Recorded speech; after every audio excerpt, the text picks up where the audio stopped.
make sure my phone is, volume is down. Okay.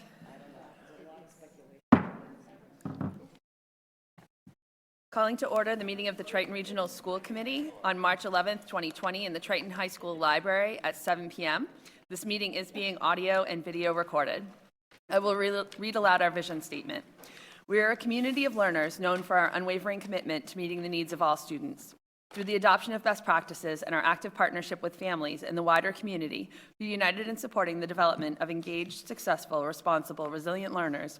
Students will be well prepared to be ethical, empathetic, and contributing citizens. Please stand for the Pledge of Allegiance. I pledge allegiance to the flag of the United States of America and to the republic for which it stands, one nation, under God, indivisible, with liberty and justice for all.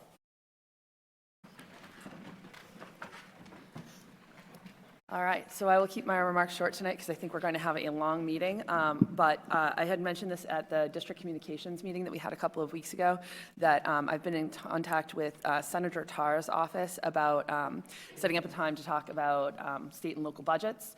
And we tentatively have a date on the calendar for next Wednesday, the 18th, 7 p.m. here. I'm trying to confirm that. His regular scheduler has been out, so there's a substitute scheduler in, which I think is causing a little bit of, unusual activity in his office. So hopefully I'll have that confirmed as soon as possible and get out an email so that we have that. He does intend to invite the other 4 legislators for the school district as well. 7 p.m. Yeah.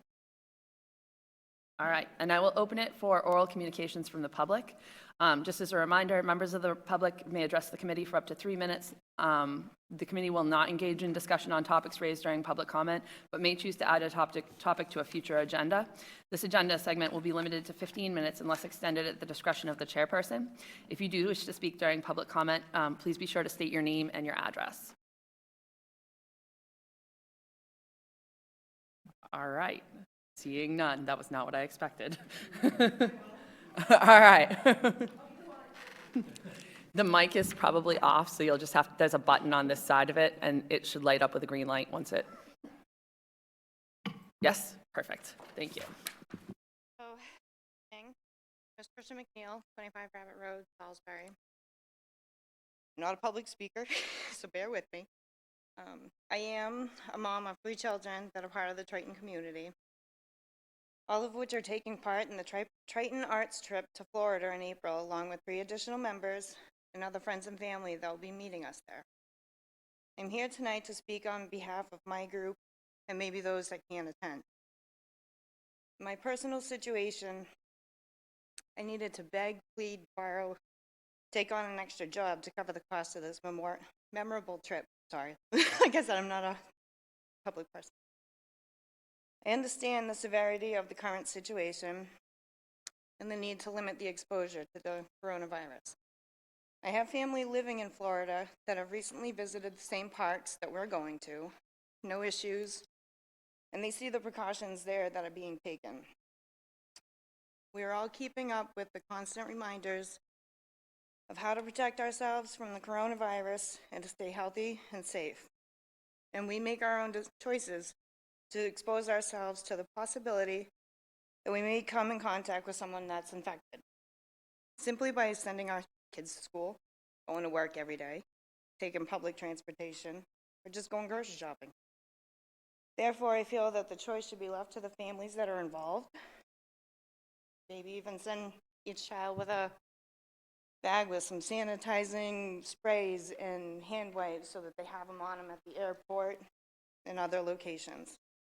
Understanding that the school is ultimately responsible for the students and the staff while on the trip. If given a choice to still go, I would. I personally would even be willing to sign a waiver not holding the school responsible for some sort of exposure incident to my child. Sorry. I feel it's still early to make a final decision. We have just over a month to go, and the current situation could still go either way. For some of the students, this is the last big hurrah. And before moving on to the next phase of their lives, they've worked so hard to get where they are.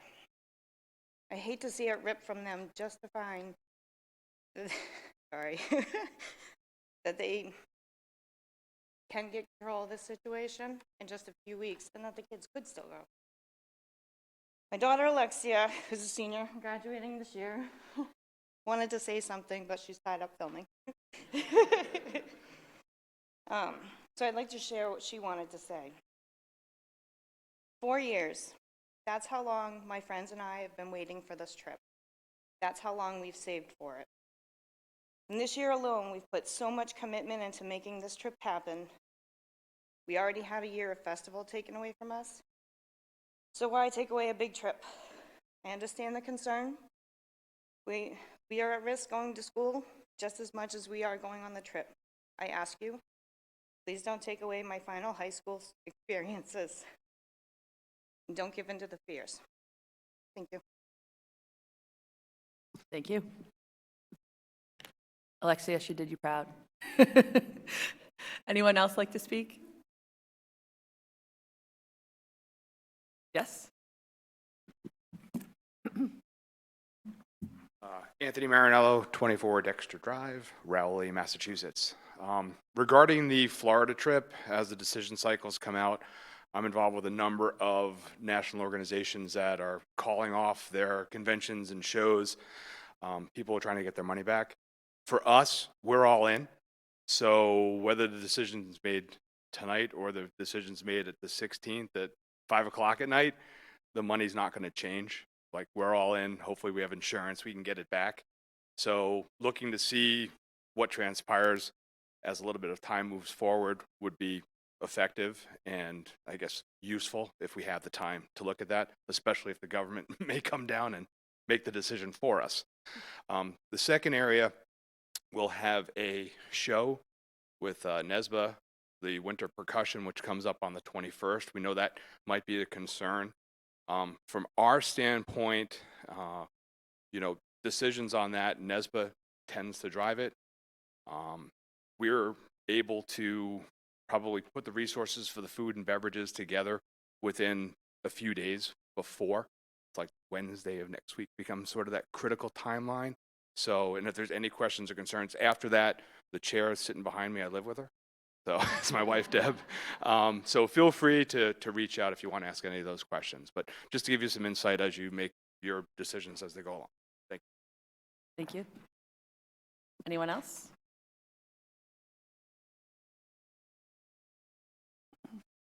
Hi, Lauren Deeb, 62 Emily Lane, Raleigh, Massachusetts, and my daughter is also a senior and been waiting for this trip for 4 years. Been saving, looking forward to it, and it's very upsetting that it may be ripped from us, and was hoping that, we could wait on that decision because everybody's already paid anyway, and if, the travel is allowed, it would be a great experience for the kids, and she doesn't have any other chance to go. So I was just hoping that we could wait or, maybe have it be an individual family decision if they want to take their kids on the trip, because I am going on my own with my son and I've already vested my interest as well as my daughter going with the school. I can't say how much she's been looking forward to this. Thank you. Thank you. Anyone else?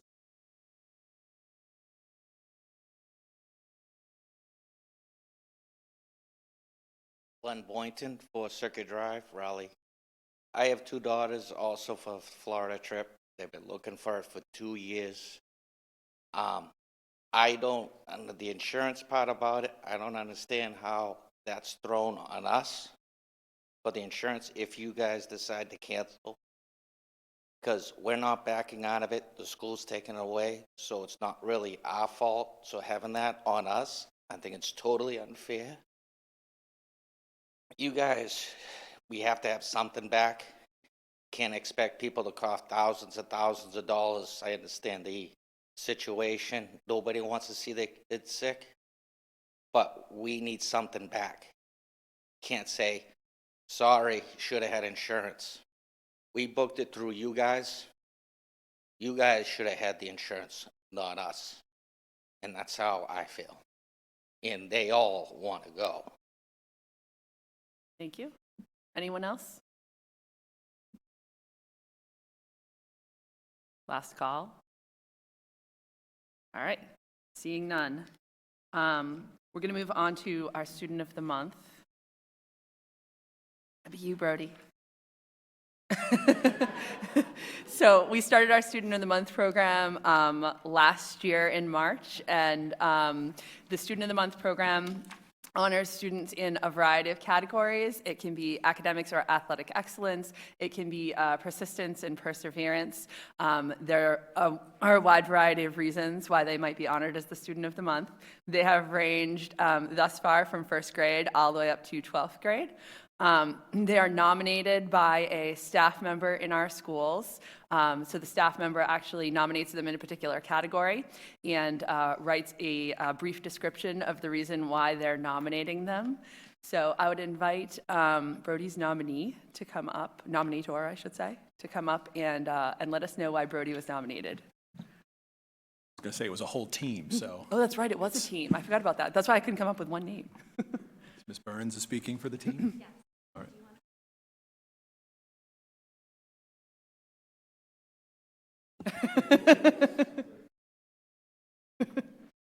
If you change your mind, you can come up. Hi, I'm Sarah Burns. I'm here on behalf of the team.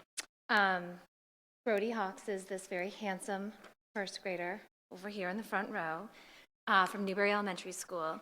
And since the start of the school year, it's been our team's absolute pleasure and honor to watch the strides and gains that Brody has made. It's evident socially, academically, and behaviorally. And while Brody has many strengths, enthusiasm for life might be his greatest. Members of Team Brody often say that if we could bottle one thing, it would be his infectious spirit. Simply put, learning is sometimes tough for Brody. The amount of concentration and effort that he needs to exert in order to acquire new concepts and skills is profound. However, Brody's rarely deterred. In areas where he would previously become frustrated and shut down, Brody has learned how to expectedly participate and stay engaged, using tools and strategies to persevere. Therefore, while the difficulty of learning still remains, so does Brody's enthusiasm and excitement. Brody is a gregarious young man who is thoughtful in his interactions and relationships with others. He's incredibly engaged with peers and reflective when conflict arises. He's well-versed in the social thinking and zones of regulation introductory curriculum, and when partnered with his natural empathy, this allows him to be incredibly successful when navigating social situations, both expected and unexpected. Not only is Brody a behavioral role model for his peers, but he actively ignores when others do engage in behavior that is unexpected, consciously making a choice to do the expected thing.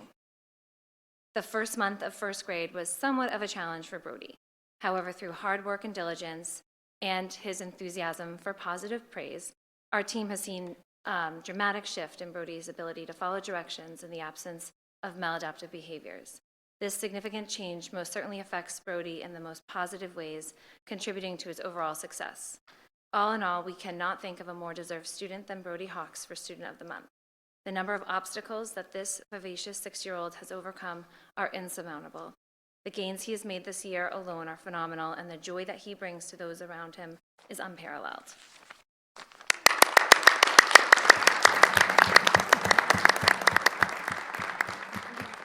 We'll take it back. Congratulations, Brody, and thank you to Team Brody.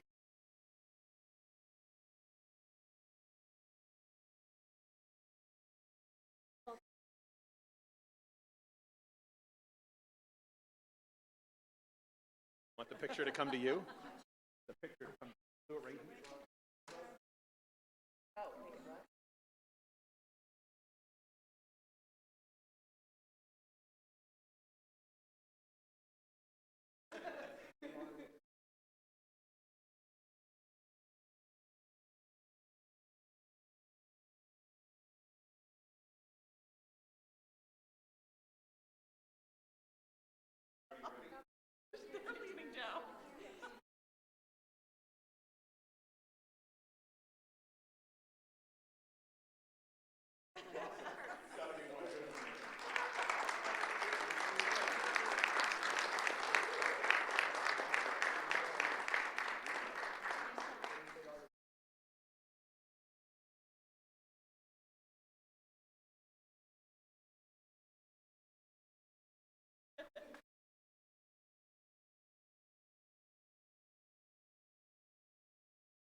Thank you.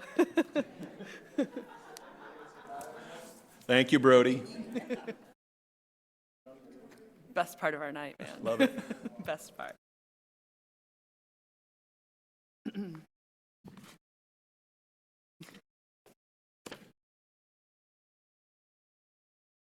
Bye, thank you.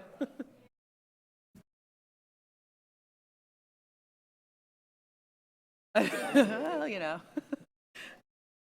All right, moving on. So there are a number of people here interested in the trips, and obviously those are traditionally part of our consent agenda.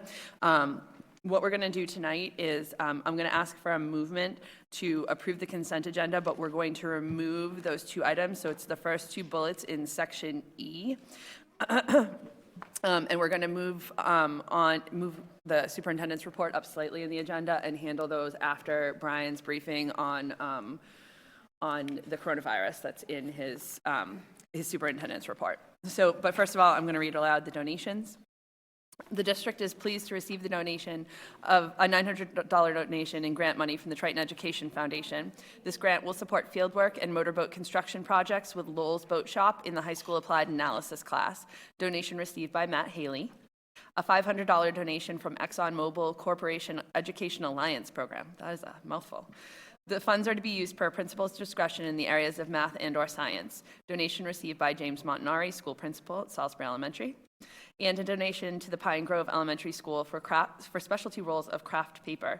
The value of the donation is $378.29. Donation received by Melissa Gagnon. Thank you for those donations. Can I get a motion to please approve the consent agenda with the exception of the first two bullets in section E, please? So moved. I'll second it. Any further discussion? All in favor? Thank you. All right. Student advisory report, Kaylee?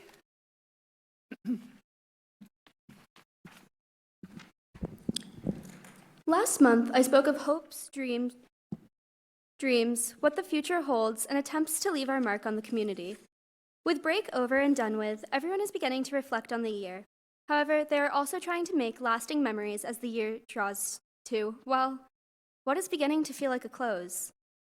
There are those who have chosen the route of beautification. Last weekend, only over 70 students spent their time diligently fixing up the halls we walk daily.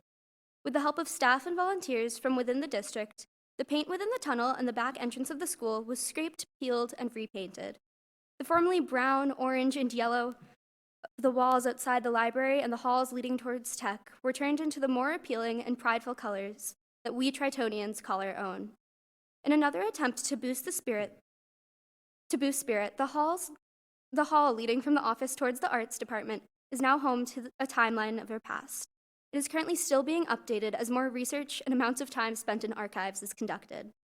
There are also now pictures from the elementary school walkthrough that graduates do in June.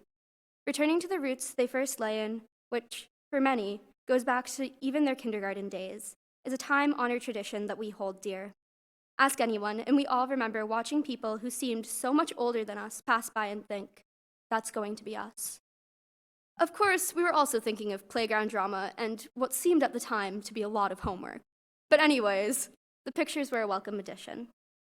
A quote was added outside of the guidance department, and another book cover was added to the English hallway. Overall, between 3 different shifts, an amazing amount of work was completed. Others have set new records that will be spoken of years after their time. The hockey team made it all the way to the North Finals for the first time in 30 years. An amazing record and another shared memory. Teachers who are also alum still talk about the hockey team back in their day, so we're glad to be able to have a shared memory to that similar event. It's also no shock to any of us that yet again, Triton is what we call very good at running. Boys indoor track won the Cal Championship. Our wrestling team set records that back when our teachers had an oh-so-amazing hockey team that they would have never dreamed of. For the first time in our history, we have a winning female wrestler. That doesn't mean that we shouldn't acknowledge the 200-win record set for boys as well. Both are fantastic feats. Spring sports have just begun, and we all await what else is to come in the following season. Some have worked to improve the quality of school life for those to come. Everyone had been asking, no, scratch that, practically begging for what other schools near us have: senior privileges. Due to safety, as well as time constraints, administration has started off relatively lightly. Seniors are now able to sign into tables around the school as well as certain courtyards. This is an attempt to give them the freedom they so crave, the ability to be outside of study halls. While it doesn't do much good for this year's seniors, next year's can look forward to the senior sunrise and sunset. We also wish to thank all of you for ruling on student parking. It truly means a lot to us. The freedoms and understandings of our situations and lives that we have begun to see this year more than ever is greatly appreciated. Finally, the last group of students that we feel as though needs to be highlighted is those who give us our entertainment, news, functioning tech for our assemblies, and so much more. The Visual Performing Arts Department, commonly referred to as both the Arts Department and VPA, has put so much time and effort into this school. As you've heard already today in public forum, we've worked so much, we've put so much effort and worked so hard and have the opportunity of a lifetime to perform at Disney. With the outbreak of the coronavirus, COVID-19, we're all aware that tonight's trip is at stake. Tonight and earlier in this week, a large number of students, upon finding out my position here, asked me and begged me to ask if you would consider this trip. It means so much to all of us. It's such a great experience that, like parents before have said, it's a once-in-a-lifetime opportunity. And I know that that isn't my normal place here either, but it was one of the biggest things I've heard this week. And no matter what the decision made obviously is, we definitely hope to see everyone here at Godspell. We've been working so hard for that as well. And we've done so much as a department, so we wish to ask that as well as thank you for everything we've been allowed. And thank you so much for your time tonight, and if you have any questions, please ask. Thank you, Kaylee. Questions for Kaylee? Dina? No. Oh my goodness. Well, thank you very much. And I would say that is exactly your position here. I mean, you're the student representative to the school committee. So by all means, come advocate, stay, be part of the conversation if you want. I mean, you know, I know you also have a production to put on. Yes. Lots of Pat. Thanks, Kaylee. All right. New business? Yeah, go ahead, Dina. I'm wondering if, I know we've been talking a lot about the choice out numbers. Are we getting a report anytime soon on that, where we are with the status? I'm really curious as to the exact numbers out and what we're getting in. So the exact numbers out and in were reported. Those are included in the budget. Do you mean the reasons? Yeah, I'm really Yeah, curious. so that's still ongoing.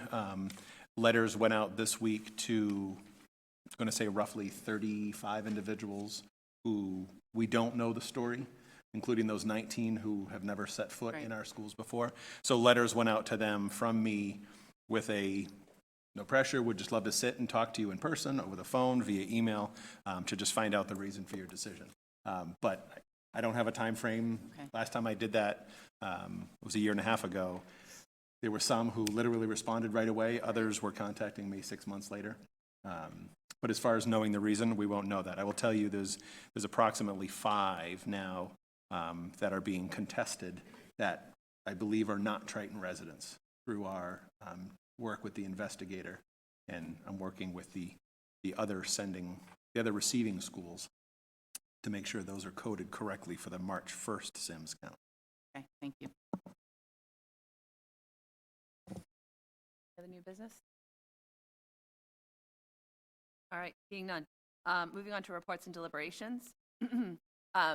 So when I realized that tonight's agenda was going to be a lot more complex than it initially seemed like it was going to be, Brian and I had a conversation and decided to actually ask Jeff Clark, who was supposed to be here to present for Clark School's request for state special education approval, move that off a month because otherwise we would have been here until I think 11 o'clock. A lot of those the votes and the discussions that are typically shorter here, I think are going to be significantly longer tonight. So that has been struck from this agenda. I'm going to ask to move item D up unless anyone has any protests against that, moving the monthly report of the superintendent of schools up next so that we can receive his report and then have a quick discussion following that once he has all the updates on COVID-19 and the trips, and then we can have that trip vote before we move on with the rest of the agenda. Any objections to that? All right. Turning it over to you, Mr. Forget. Okay, very good. So if we're doing my full report, I'll just quickly say the NIASC Collaborative Conference report very quickly. We're going to have a presentation on that in May. Patrick will be coming to present that. That is going to be finalizing it now, shared with the faculty and staff over the month of April, and then reported to you in May. And then on the final page there, that continued discussion about the repair at the backside of the stadium, working on figures now and with the engineer to determine the best approach. Again, they would be a zero-cost repair for to put it back to the way it should have been.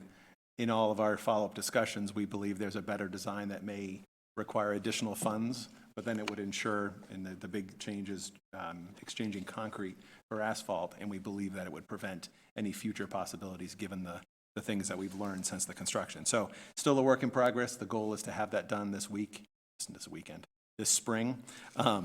And we would obviously have that discussion with the full financial subcommittee and committee before anything that would incur costs would go forward. So the big topic of my report is obviously COVID-19. This is a situation. Yesterday is the perfect example. I posted a FAQ on the website at about 2:45, sent an email out, and then got an email in my inbox 20 minutes later, hey, the governor's going to be doing a press conference and there's going to be new information. So it literally changed 45 minutes later. This is literally changing on a daily and hourly basis. I've been in routine contact with our health agents in each of our 3 towns. The lack of guidance from the state has been rather frustrating. There is general guidance, but when it comes to actually any very specific, when you say avoid large gatherings, well, what do you mean by large gatherings? Well, use your best judgment. Even at the state level, at the local level, talking to our health agents, there's a lot of just pushing back to talk to your local health agent, and there's information that they just don't have. So I think it's going to become a reality here for everyone pretty soon, that pretty quickly here, everyone's going to know someone who is being watched, is being monitored, is at risk. So I think it's only a matter of time before those conversations between the health agent and me and obviously administrators is going to intensify. Some schools, mostly tends to be in southern counties that mostly related to that Biogen meeting, are having cases pop up, family members pop up. I think as of today, Framingham had a case of a parent let school out early, is closing school tomorrow to disinfect and determine exactly who needs to be quarantined. So I think I don't have any information to report to you tonight, but I would guess every superintendent, literally 500 emails a day, everyone's just assuming it's just a matter of time before that starts popping up. 29 cases as of, or 28 cases as of Sunday, 41 as of Monday, 92 as of yesterday. Good news, it's only 95 as of today, so it didn't double again today. But the reporting that we're hearing is those numbers are more limited by the number of tests that they're actually able to do, not by actual cases. So I guess I would just say to you, I feel like we've just begun to scratch the surface of what this is going to mean. And so obviously the big decisions as of 3 days ago, the recommendation was certainly ban all international travel. Domestic travel was still not being advised against. As of 3:30 yesterday afternoon, that obviously changed when the governor declared a state of emergency. So now, again, there's not a clear and hard, fast determination on that, and actually we were waiting. There's a Department of Ed and Department of Public Health conference call tomorrow afternoon at 3 o'clock, and the focus of that is hopefully to get some clear-cut guidance from the two agencies together about specifically how schools should be reacting. Got an email a couple hours ago from the MASS director and said the commissioner put some guidance on the website. And the guidance is literally, it quotes, there was a press conference yesterday, goes through what the governor talked about non-essential travel, no work-related conferences, planning or limiting travel or large events. And literally the advice is, please review what field trips and events your district has planned. Each situation is unique, but we suggest you evaluate the risks in light of the growing number of coronavirus cases. So far, that's the extent of the advice. That's not advice. That's the extent of the advice we have from the Department of Ed. So where we stand is obviously we have two trips that are against what the governor has declared is best practice in a state of emergency. The rest of the trips, I know schools are grappling with canceling events. Obviously, Haley mentioned the opening of the play this weekend. Even at the press conference yesterday, the governor was quick to say, look, we're not telling you to cancel everything, but if you're a 75-year-old, you probably shouldn't be going to a play with 800 other people. But that doesn't mean you shouldn't hold the play. So I feel like even since yesterday in 24 hours, the news we're hearing about what's being canceled, recommendations is changing. So I'm not prepared at this point to recommend to you that I'm ready to say we're canceling parent conferences and we're canceling evening events and we're canceling all field trips anywhere in the state. But certainly, as new information comes forward, there will definitely be things. I guess was it the MFA or the JFK Library confirmed a case, and there were several student groups that were there. They're closed down now. So if there are certain events and places and trips where there's a problem, obviously we're going to cancel those. But that's different than saying no one shall travel, no one shall hold a large-scale event. So I certainly willing to hear or wish to hear your advice on that. As far as international trips, we don't have any this spring or summer, thankfully. So that leaves the two domestic trips that are currently planned. The 8th grade DC trip, let's make sure I have all my details here. The 8th grade DC trip is leaving on, I believe they're leaving 4 weeks from today, or from Monday. So they're on April, it's 4th to 10th, I believe. So, not 4th to 10th, 4th to that Friday. For that trip, that was a much more, I'm going to use the word concise, in that it was booked through ACIS. Everything is booked through them. It's a bus tour. There's no air travel involved. In the refund policy, they've agreed to extend the refund policy, the accelerated refund policy, through Friday. So what that means is if you just paid the base rate, I believe it's $725, if we canceled, you would get $625. I'm sorry, no, if you paid the base rate, you would get $525 back. You would forfeit $100, and you would get a $100 voucher. That voucher could be sold off to the next person who's going to be going on a trip next year, completely transferable within 2 years. If you paid an upgraded, I don't know what the terminology is, a comprehensive plan, then you would get $625 back, you would lose $50, and you would get a $50 voucher. So with that, if we go past Friday, that gets much more costly for families. On top of that, my understanding is today that a state of emergency was declared in Washington, D.C., which is going to restrict any large groups. So I think it's only a matter of time before that trip becomes nearly impossible for us to still pull off. So my recommendation to you tonight would be that is a trip that I think, unfortunately, we are best to cancel that trip. You actually have both of these trips before you as a final approval. So my recommendation would be to not approve that trip. That ensures we get the maximum amount of money back for our parents. If some further action happens, hopefully they could get all of their money back. But unlike the Florida trip where the vast majority, as parents have said, all in, fully paid, it's the chance at this point, as written, is much less likely that they'll get that money back. So I will say this, lots and lots and lots of communication at the state level, organizations, legislatively, as far as, is the police calling me? Hopefully he's not here. They would text me if it were that serious. So at the state level, at legislative level, putting pressure on, there's several big companies, EF Tours, does a lot of international, so there's some major players, World Strides, that have done tours. They make their bread and butter on the travel industry for education.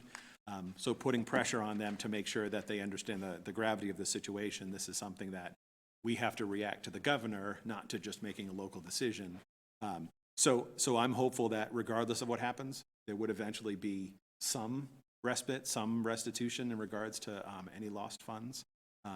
But I think the DC trip, we have very clear evidence right now that I would say is we have recommendation from the state, and we have a District of Columbia that has been put on a state of emergency and has already significantly limited any large group activities. So with that said, as far as that trip, my recommendation would be that is unfortunately canceled. As far as the Florida trip, it is not that clear cut. The cost varied depending on whether you were in a double room, triple room, quad room, call it $1,900, $2,000 on average that parents paid per person. Because of UF Tours that booked it, there's some great questions, parents forwarding questions asked here. There's not a lot of clarity about exactly, if you read the fine print, the vast majority of the money would be little to no money coming back. There's certainly stipends that were factored into that wouldn't be paid out. There were meal tickets, and there was something else that hasn't been purchased yet. I know, talking to Sue Densmore today, Disney has not offered to refund anything yet as far as meal vouchers and those types of things. So Southwest Airlines, absolutely not, no refunding on the airfare. So I guess my suggestion to you tonight would be you have to take a vote to approve or disapprove the trip on its merits, because this is the second vote. I would be comfortable taking on the mantle of that decision if you're willing to allow me to do that. Talking to Sue today, again, that drop dead date of exactly when we can make the call, because we're already past the point of no return, if you will, where all of the payments from parents are made, but there are still some things that we haven't put the money on yet. There's still, before the final payments are all due, I believe we still have roughly 2 weeks. Your agenda lists the incorrect dates of the trip. That is actually leaving on the Friday before April break, Friday the 17th of April, and returning on Tuesday the 21st. So there is a little more time. You do have a meeting before then. So you could take one of two actions. I think if you waited to your meeting, there's a danger of passing that date, by which there definitely would be no recourse as far as canceling. I also think it's not a bad thing, given what we're seeing across the state as far as pressure on travel companies, as well as federally. Supposed to be an announcement tonight. I mean, if there's a federal state of emergency declared, that gives all different, whole new kinds of authority as far as the government to restrict travel. And when they're restricting travel, there's a better chance that we're going to get the money back for parents. So I'll stop there and let you talk a little. All right, I'll open up to comments from the committee. Maureen? I was just going to say, can we discuss them separately because they are so different? I mean, do you want to pick one? I think that's fair. We want to do DC first because that's more cut and dry. I think so. Okay. DC? Deb?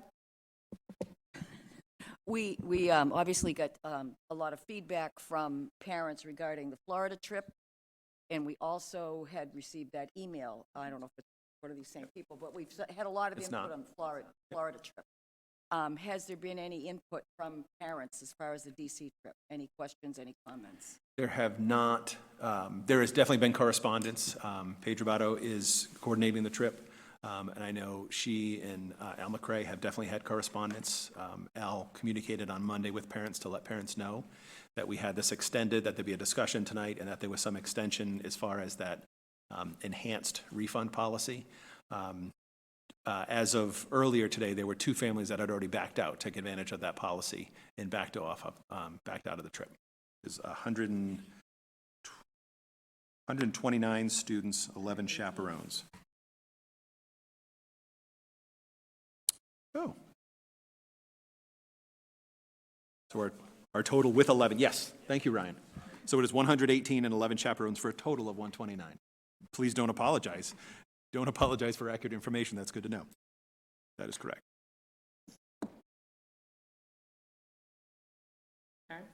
I'm going to ask the same question for both, so if we're dealing with them separately, I'm going to start with, can we postpone the trip and have them keep their money intact? Do you have an answer to that, Ryan? Can I ask you to Come do a up to the favor mic. and just grab the mic? No. I'm glad you came. So the reason that we chose April, we went back and forth with the company, and that's because the cost was significantly went down when we went to April.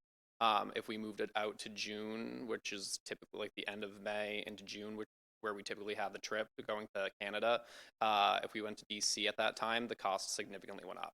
So I don't have a clear answer on that, but I just know the reason why we chose April was because it kept the costs down. So if we moved it out, we don't know how that would look for what students would be able to do. Follow up. So say the majority of these kids stay here at Triton next year, would it be unreasonable to say that they could go as 9th graders and go next April? I don't have an answer for that. I'm not gonna. That's a good pass on the buck. So is that certainly something we could look at? Yes. Obviously, when you get to the high school level, there's a whole other complicating factor. So we could absolutely take a look at that. Absolutely. I mean, I think the purpose of the trip is developing that. Again, it was Canada for a few years. It had gone away for many years, came back as a Canada trip, and now to DC, and it's almost that 8th grade rite of passage. Yep. So we chose DC specifically for this year because we changed our curriculum. Well, we didn't change it. State mandated that we change it in 8th grade to civics. And so we decided that we would take them to DC this year because all the students take civics, so they'd be able to relate to what we were doing while we were there. So that was why specifically 8th grade would go to DC. I would say there are travel clubs at the high school, so there's always opportunities. There's no way it would be the same thing, right? It's the 8th grade rite of passage. And I guess I would say, so the postponing the trip as far as cost to parents could take a voucher for the full amount if they wanted. But I'm pretty sure parents would rather get the majority of their cash back and then lose a little bit and end up with a small voucher. And just to, I don't know if I said this, those vouchers are completely transferable for up to 2 years. Maureen?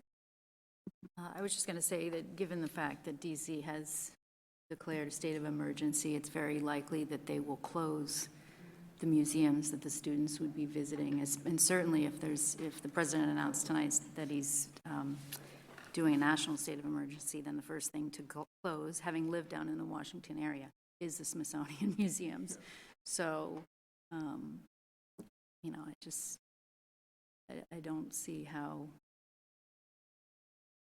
this is going to work out.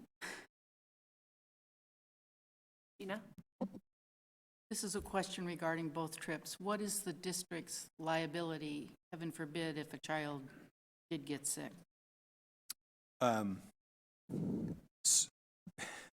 any of our attorneys would say you can't really define liability, but unequivocally, our insurer said, if we have a declared state of emergency and we have advice not to travel, and we travel, we absolutely increased our risk and our liability. I think that's as concrete as I can answer that.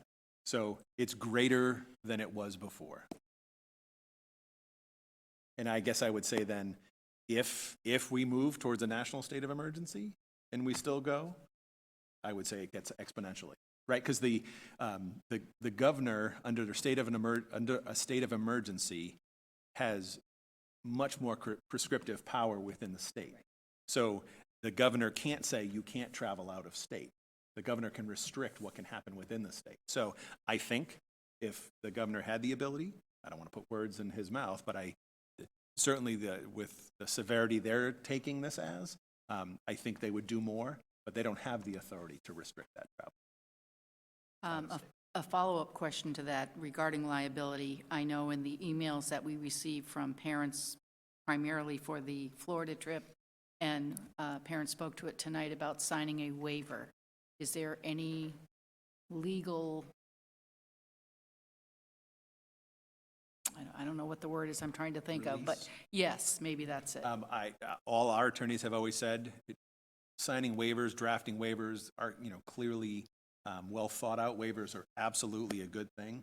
At the end of the day, you can't sign away your liability, right? So at the end of the day, if you have advice, you acted against it, and you took an action, even if someone says, I'm going to release you, that person can't release you. That person could choose not to sue you, but that person couldn't necessarily release you from someone who did want to press suit.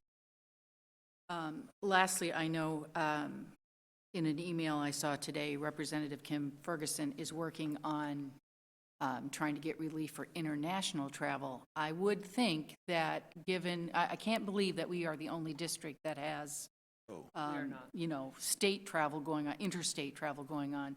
So maybe if we can get in touch with her and kind of put pressure on them, maybe there's some relief that way too. Yep. I will say Julie Kelly from Mars was actually sent out that message on the listserv and mentioned international travel. I replied quickly and said, just so you know, a lot don't have international, but do have domestic.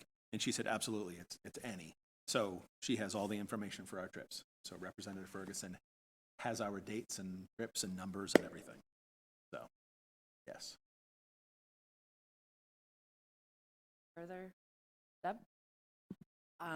Brian suggested earlier that regarding the Florida trip, rather than make a decision tonight, that we could give him the authority, and I would, in that case, I would support that for the Florida. Okay, back to DC first. Sorry. Nope, point taken toward Florida, but back to DC first. Tina? Or no, was that a yes? I was going to speak to Florida, but DC, I think it makes, I would vote to cancel. Any other commentary before we go on? I just wanted to read aloud because I know, so Brian's getting guidance directly from the Department of Elementary and Secondary Education, but this is the statement that was in the press release from the governor's state of emergency yesterday. It specifically says, Department of Elementary and Secondary Education Commissioner Jeff Riley is strongly urging all districts to cancel all out-of-state travel at this time. This is in addition to the administration's existing request for schools to cancel international. Okay, so I just wanted us to take that because I think that goes to our liability, and I think that goes to guidance as well. It is very simply stated in there, yes. So let's start with DC. Can I get a motion to, I believe, because this is what I'm hearing, cancel the Washington, DC trips on the date. April 6th to 9th, 2020 for the middle school. I'll make that motion. That was Tina seconding. That's all you got. Yeah, that's all she's got. Any further discussion?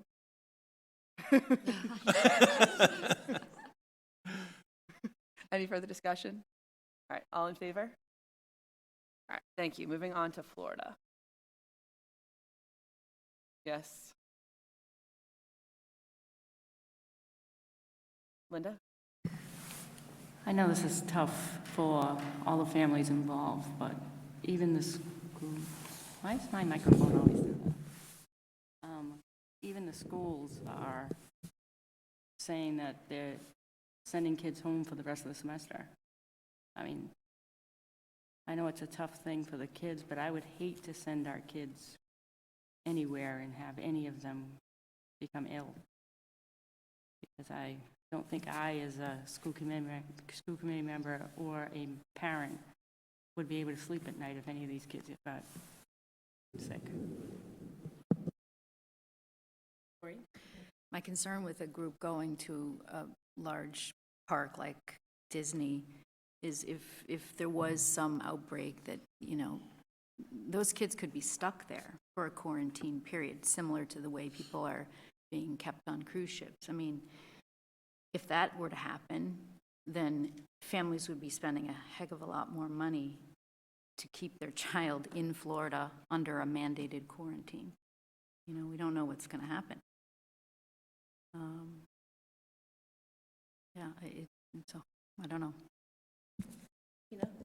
How many students are going on this trip? I believe The it's, question was how many students are going on this trip? You're welcome. make sure I have all my updated guidance. It is, Florida numbers here. It's 57 students, 7 chaperones, and 10 family members are part of the whole entourage.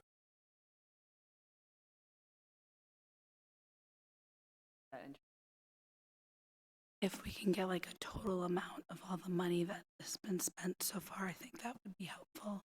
Not, it is, okay. Would you say the total amount of? You said that there were a couple bills that weren't paid yet. I think she's referencing that, how much money has not Right, been like paid I'm that's curious of a recuperated. breakdown of each student or Yeah, chaperone. and again, it's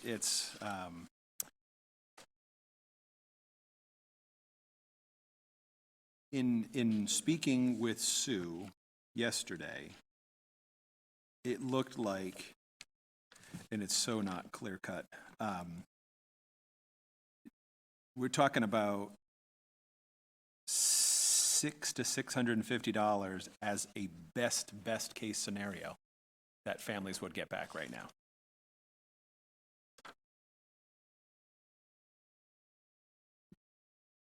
That's the Florida trip. Go ahead, Linda. We have a meeting with the senators next Wednesday.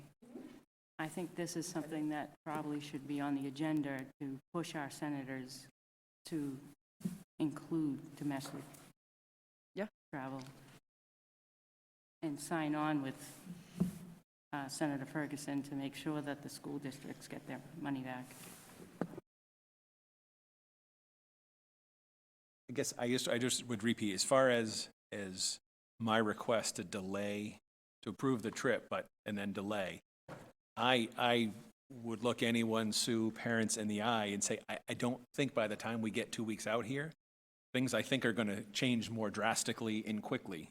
The reality is what's the right strategy that if the inevitable decision is that the trip is going to get canceled, it's much better if a higher power cancels the trip for us, because we then have more power to fight on parents' behalf.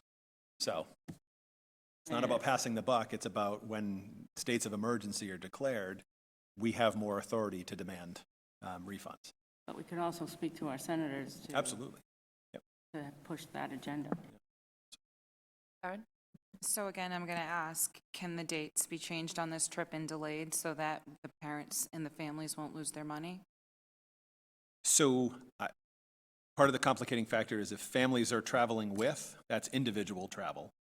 But for those with the trip, again, it all depends. It's the cost. It's when they're traveling. They're traveling on the Friday before break versus the Saturday. So all of those go into the decision about the final cost of the trip. If they went to Florida in June, yes, it would be much cheaper to fly to Florida in June, but it's about an event. It's about the parade and being part of an event at Disney, right? So I forget what it's called.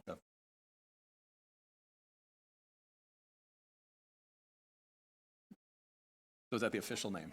That was long, but it's, right.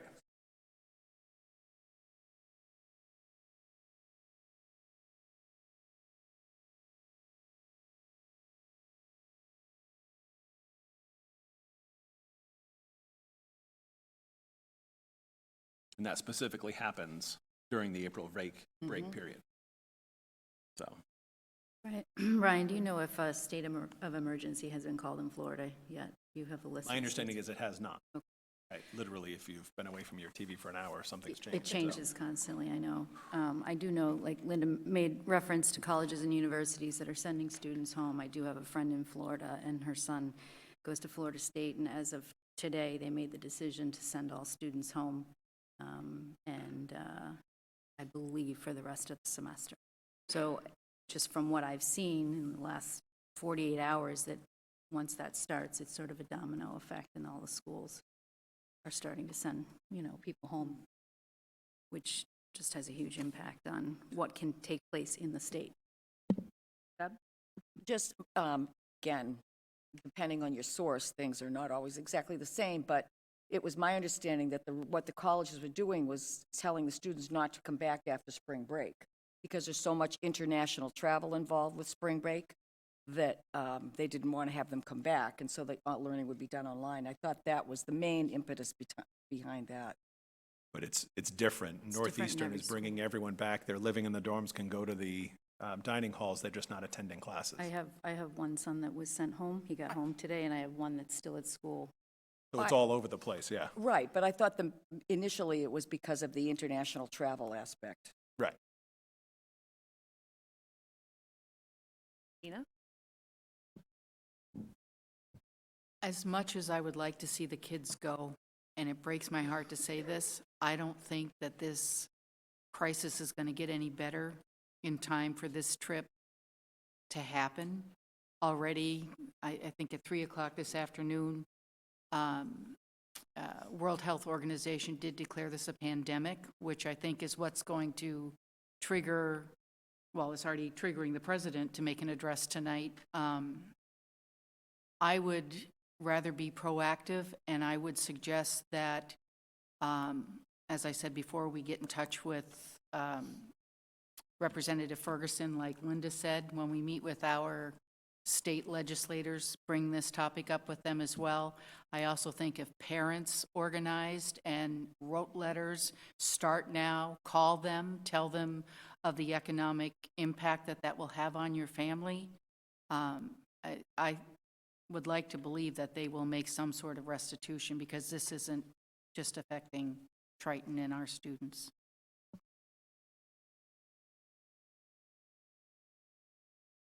Further comment? So, speaking last, I can say that I was a participant in the Disney trip way back when. So I've been in this position, not this specific position, but I know how valuable this trip is. My inclination would be to put this in Brian's hands and to let him make a cancellation down the road with the, or make a decision down the road, I should say, with the idea in mind that he needs to be very conservative in making that decision, that whatever the guidance is at that point in time, we should be erring on the conservative side of it, and also that that we do not go the individual waiver route, because I think that leaves a huge amount of liability for the district, and that is something I am unwilling to let the district take on as the committee that's charged with safeguarding our finances. Just one clarifying point of information. March 9th, Governor Ron DeSantis issued Executive Order 2052, declaring a state of emergency for COVID-19. So Florida does have a state of emergency. Not that I think that should, I think this is about timing in your vote. And if we shut it down, it's shut down. If it still lives on, we have the opportunity to hopefully, if the trip can't go, have a better response for family. I was just going to say, Nerissa, I agree with you. I think that we should vote to let it move forward with the idea that Brian will make the final decision. It's the only option, I think, because that will possibly get parents back some money if the trip gets canceled by a national emergency, or Disney closes the park, or the organization that's holding the whole festival cancels. I mean, that's the only way that parents would have a chance. If we cancel tonight, then they're not going to have a chance. So I support what you said, Nerissa. Deb? I also went on the trip, not as a student, but I did also go on the trip, and it's very special, and it cannot be cannot be duplicated, and that is a once-in-a-lifetime trip for the students. So that being said, I would make a motion that we transfer the responsibility for canceling the trip, making the decision about the trip to superintendent. Let's make one amendment. Yeah. You need to approve I was the just going to trip. say that. Oh, okay. Yeah. I'll make a motion that we approve the trip to Florida. Well, I think we can make a motion to approve the trip to Florida with, All in one thing. yes, Okay. with Approve the trip to Florida with the condition that if necessary, the superintendent will make a decision as to whether or not the trip actually happens. I'll second. Any further discussion?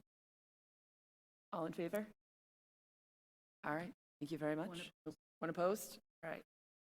One opposed. Thank you, Dina. So can you repeat for me one more time? You said, Why why did I ask? No, but as far as your statement about caution. I would just urge you to Erring be on the on the side. conservative side. I mean, obviously, like I said, kind of in my point there, the governor's state of emergency press release was saying one thing. What you're hearing from DESE is saying something different, less conservative. So let's take whatever the most conservative guidance is that we have at that point. Yeah, and as of yesterday,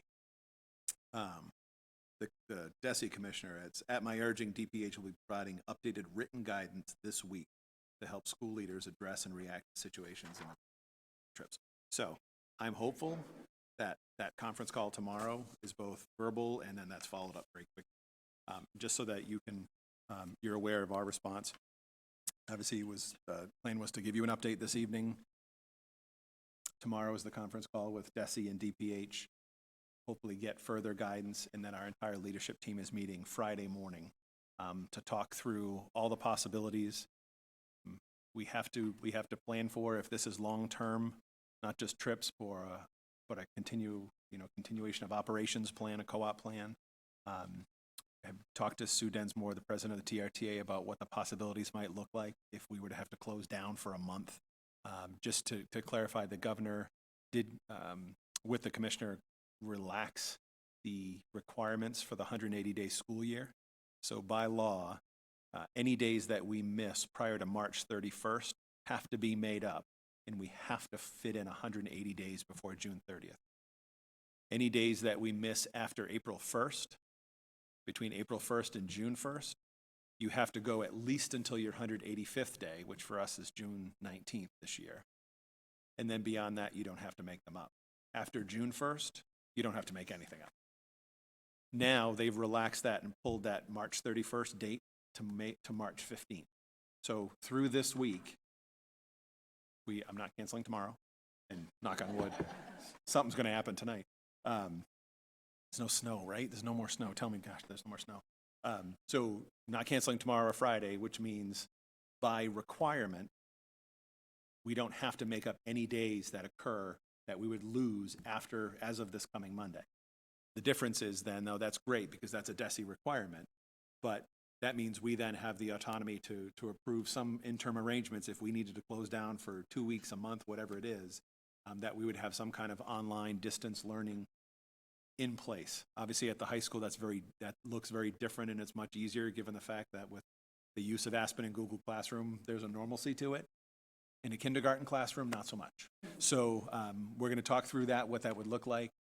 As I said, Sue Densmore, the president of TRTA, has been very, very responsive, very open to the discussion, and how we would keep things moving for our students, not just to satisfy a DESE requirement, but so that we could continue providing education for students. There's no way it will be the same, but we don't want to just have anyone disappear for a week, 2 weeks, 3 weeks, and not have any contact, ongoing effort. So I will we'll continue as we learn new information. That new section, that new tab on the district webpage will get updated. And I'm sure next time I update it, I'll get new information a half hour after that. So we'll just keep updating that, reminding parents, texting and reminding parents to check that frequently. And certainly, folks have not been shy about emailing and calling, so continue to do that as well. Can I just make one comment on that? Sure. I am hopeful that we will have something sooner than later about large group events, because I know there's a lot of those coming up. I know there's a lot of organizations. A lot of organizations that are putting those on that are concerned with whether those are going to be held or not, with purchasing supplies and then potentially being out that money. And I would add into that, I mean, often you have talk about social distancing in those planning meetings. There's no social distancing because, you know, you're a group of planners huddled around a table trying to figure out how to make those things happen. So I think having some guidance around those earlier, even if it needs to change down the road, would be very helpful, because we don't want those planning meetings to happen, you know, if the event is not going to happen in the long run. Yeah, and there are two. Next weekend is the Winter Guard, or the Winter Percussion Show. That's this campus, and it's being hosted. I believe Anthony mentioned that. So that's happening next week. We can hold off until, what'd you say, like Wednesday, before we have to start committing. Again, I would say I'm not ready to start canceling things at that level yet. Show opens for Godspell tomorrow night, not shutting that down.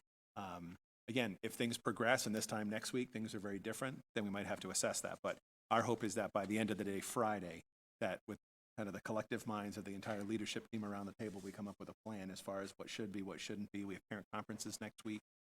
Not shutting them down, but saying, hey, if you'd rather call, let's set up a call, an email. So we'll talk through all those possibilities and what we can maintain as far as a continuity of operations plan. But just the two big two big outside groups. Obviously, the Winter Marching Show next week is technically hosted by an outside event or outside organizer, but Tempo is the host. So the two sitting there are instrumental in organizing that. After that, there's a bunch of outside groups for field hockey, lacrosse competitions, and then there's a Bracken Irish dance competition that is not occurring until that's April 25th. So we have some time there as well. So again, those are outside groups coming in to rent our space. So the chatter, it's more than chatter, it's screaming on the state listserv this is what people are I would say demanding guidance from the Department of Ed and DPH about international trips is easy now. Domestic trips is recommended against, but give us some really specific guidelines. And then it's all the in-state and when the governor said he recommends against large group activities, you can't, to my point about Northeastern, not big on Northeastern, but they keep all the kids, they bring the kids back on campus and they shut down classes, but they open up the dining hall. I mean, you don't have any larger groups than in the dining hall. So it's reacting to be reactive rather than reacting from a point of reason is maddening. So, we're not going to I'm not going to cancel school without a need to do that, because we would be doing that based on something happened and we need to close for 14 days. So I want to do it proactively and responsively, but not reactively in a way that heightens people's anxiety rather than recognizes the reality, but not unnecessary. More information, probably in about a half. Yeah, Tina? Can I just, I just want to ask, damn it. Could you talk a little louder? You say it to Erin, I have and to like whisper into the microphone. Going back to the Florida trip, I'm just thinking of an out-of-the-box idea because it's unfortunate. Not only are these students going to miss out on this experience, which is really a big thing if it does get canceled, but the money piece of it. I asked how many students and chaperones were going on, because obviously the most amount of money we can get for them in terms of a refund, but I'm thinking a lot of these students who are seniors probably worked really hard to save money and get money. So I'd love to see what the numbers are in terms of the gap if it is canceled and they don't get all their money back, if maybe there can be an organized effort in terms of fundraising. I know that's something as a community person and as a school committee member that I would be happy to donate to. I think our collective PTAs and the TEF do a good job in fundraising, and obviously this would be a unique fundraising thing, and I don't even know how to start it, but I guess I would encourage the parents involved if they wanted to spearhead an effort with that, with the school based on how the money could be reimbursed. That would be something that I'd be happy to see and happy to support, because I mean, it sucks that if they can't go, but losing that money too is a big deal, and I think for a lot of families, so Yeah. just wanted to put that out. I mean, rough figures with 57 students attending at, call it roughly 2,000 apiece, you're talking about $120,000. So Right. I it's mean, I certainly not realize that's small a- potatoes. Right, and I realize that's a big chip, but if there's anything that we can do, I think even as a community, just to show Absolutely. those families and students in particular that we do care and understand that deal. Absolutely.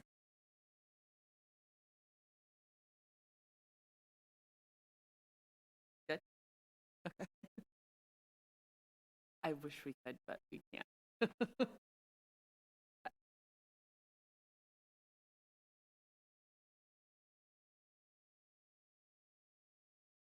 you go. All right. Any further conversation on that? All right. Moving on, the District Communications Committee. Trying to think of who was even there. This feels like it was forever and a day ago. You were there? Good, you were there. Find my notes too. Oh, there you go. Yes. Okay. So you have the DCC notes, and I know I sent the video link out to you previously in the hopes that you had a chance to watch that video, because that's kind of a, I guess a turning point, or an informed, something that informs our decision on the final budget vote. So I hope everyone has had a chance to review those notes and hopefully view that video as well. But obviously if you couldn't be there, it was definitely something that, like I said, informed our vote, and that's pretty much it on that. Focus presentation for the district writing instruction. Sorry, Kim. It's not always fun here, right? It's We have to deal with the usually hard stuff. fun here, but I know. maybe I'll bring back some fun with some writing. Okay, so my report tonight is just to bring you up to speed on the current writing program that is happening across the district, grades K through 8. Just to give you a little background, in 2006, we started using Keys to Literacy, which has a comprehension book. It also has a writing book as well as a vocabulary book. And Keys to Literacy has some research-based strategies to use for all areas of literacy. And we have been using them successfully, and the kids have been applying them as they go through the different grade levels. Some of the strategies that you may or may not have seen, or hopefully you've seen with the kids, is the 2-column notes. They have common set of graphic organizers, really trying to not only introduce kids to research-based strategies, but also make sure our students are being exposed to similar strategies so that as they progress through the years, they're getting a experience that is a shared experience. And we've seen a lot of growth regarding Keys to Literacy, but one of the areas that was hard for teachers is that it didn't have a scope and sequence, meaning that it didn't tell you what lesson you should do first, second, third, and kind of a pacing guide.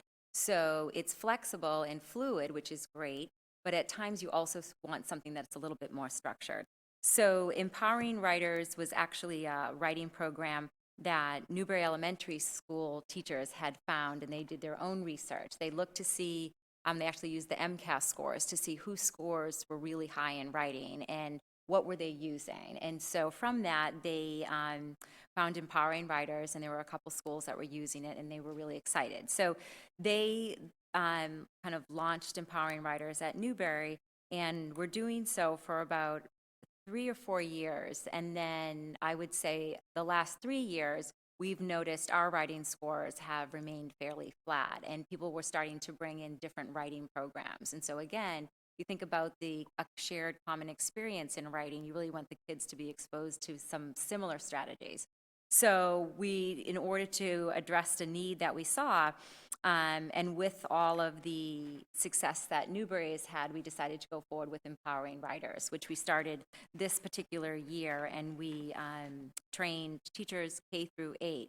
So over the course of the year, they had some training, they had some follow-up support sessions. They also were able to collaborate with one another at certain grade levels, which is really great. Every year we have a writing prompt. It's a common writing prompt where the students are asked to do an on-demand writing piece. So they read a short text and they respond to that text. And from that, we analyze all of their writing. We have a common rubric. So again, looking to see across that rubric with it's very similar to 6 traits of writing. They look to see what are the areas that our students need particular focus in. And right now it's around organization. So we're working to strengthen that area as far as the teachers. And as far as work in progress, the next step is to make sure that kids are writing enough. What we have found through some of our curriculum review that's been happening is that certain grade levels tend to do more narrative than expository writing, or maybe just one research paper. And so we really need to pull together a cohesive writing plan so that we can see across all grade levels, students are exposed to very different writing genres and the expectations are the same. So we're going to do some more work with that over the summer. And then next fall, we'll be looking at introducing the narrative of Empowering Writers because it's 2 separate programs, but they run parallel to each other. So we just didn't want to inundate the teachers with a lot of new stuff at once. So we're slowly implementing that as well. And that is the update. Any questions on writing?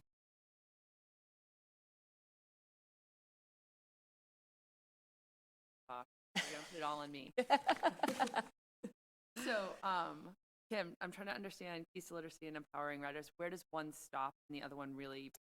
They don't. I would say they're very compatible. So it's not as though we're abandoning Keys to Literacy, but what Empowering Writers does, it takes the look at writing basically through reading text, which is really interesting because they really break down text structure. So it's teaching kids how to write through a deeper understanding of text structure. So the first, I would say, month of school, I mean, they're doing writing, but they don't have any formal writing lessons because they're really looking at different text structure. And so that's one piece of it that's different. The other piece that I would say is they have 2-column notes in Keys to Literacy. And in Empowering Writers, they take that one step further and provide even more graphic organizer for kids. So kids who, just having 2 columns, a right and a left column, they need a little bit more. Like a main idea has a bigger box with details that go smaller. So visually, it looks and it flows like a certain structure of writing, as opposed to just having a right and a left column. So it really prioritizes what the main idea and details are just by where they're placed. So I would say it's a little bit more explicit than Keys to Literacy, but we still love Keys to Literacy.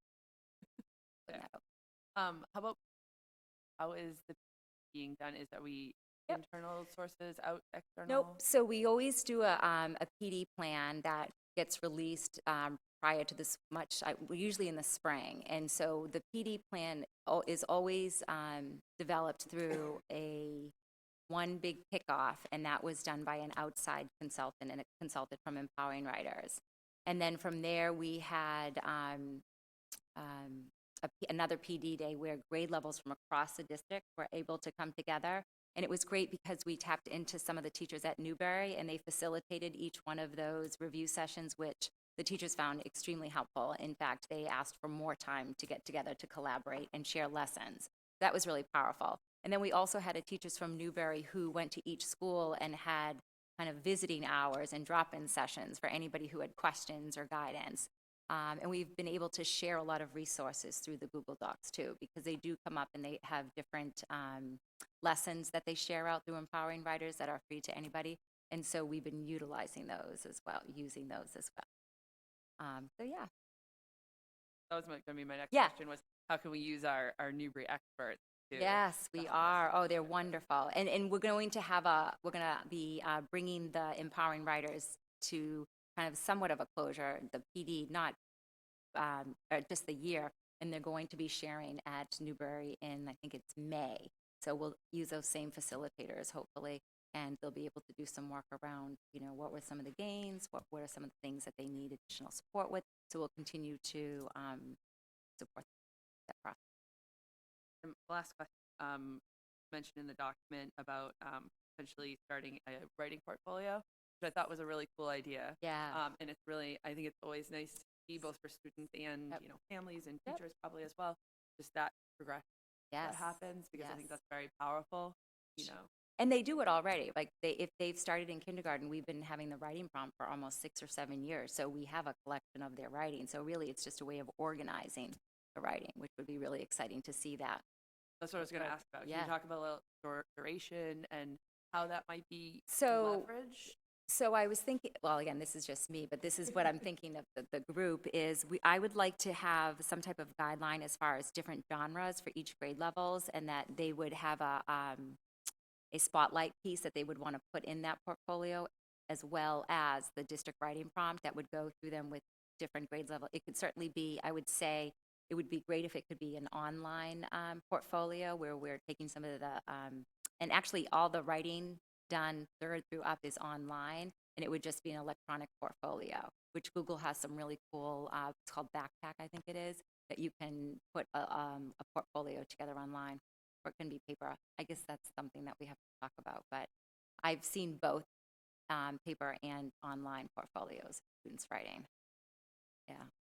You're welcome. All right. Oh, no. All right. And thank you very much, Kim. You're welcome.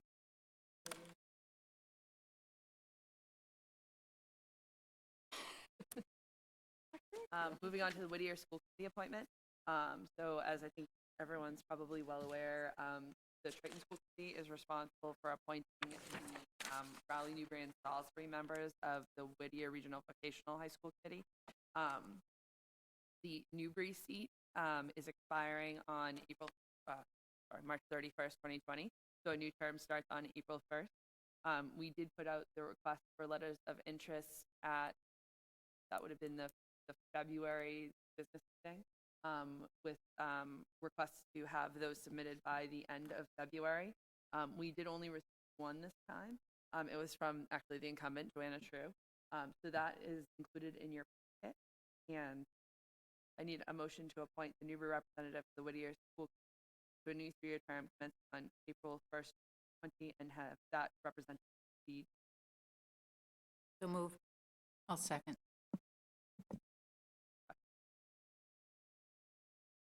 Seeing none, all in favor? Thank you. I'll send Whittier superintendent to Joanna. We can, or We did a Maureen's letter been in last time, right? communication Okay, with perfect. the assistant from Whittier. All right, on fiscal year 1 final operating budget. Received people tonight. Fresh off the presses. Fresh off the presses, I think Kyle emailed it to you at what time? About 4 o'clock, 3:30, which, you know what, extra couple hours. I will say this, I want to thank Kyle, so he's now been here 5.5. So seasoned veteran. He was having to do the majority of this on his own because I was talking 24 hours a day. So has done some great work, a couple little tweaks to go through, but I'm not gonna go through in the detail that we've previous. I think we've talked about this quite a bit.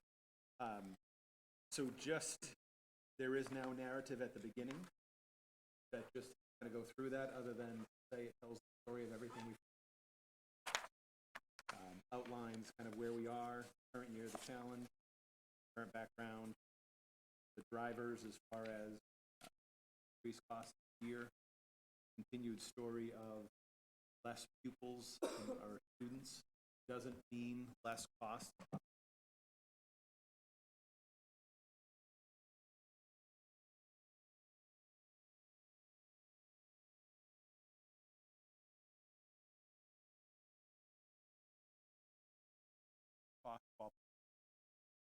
Numbers.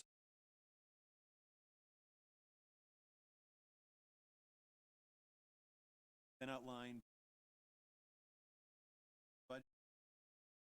Do that. Page 6, 7.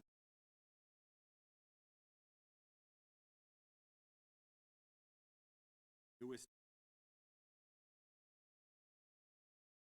date.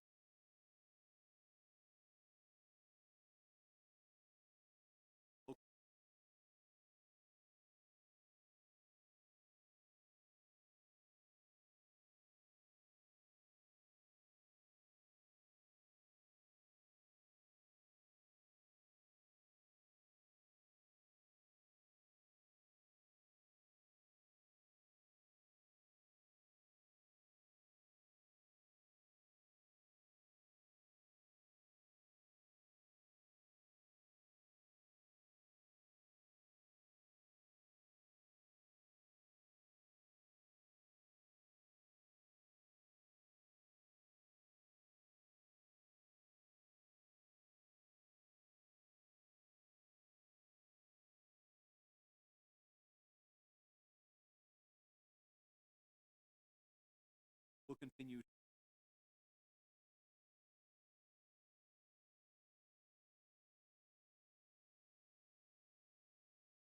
Or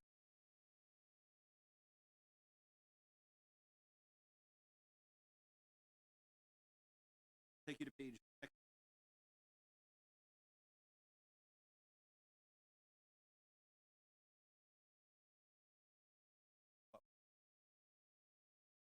But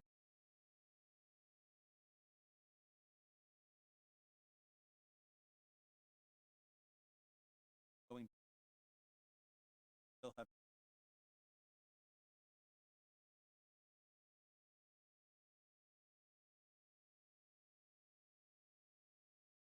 so lines 1 through 5. Yep.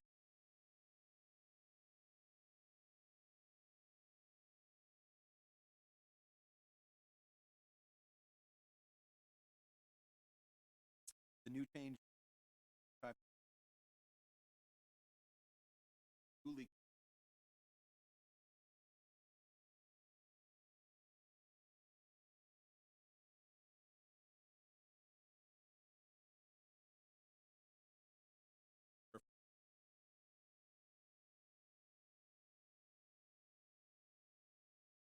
There, that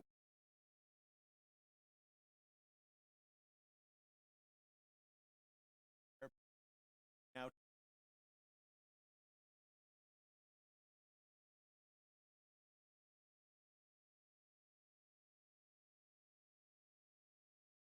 like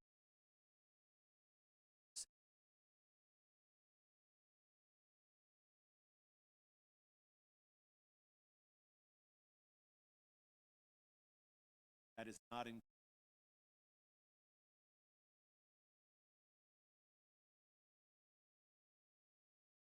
So that is, you can see there was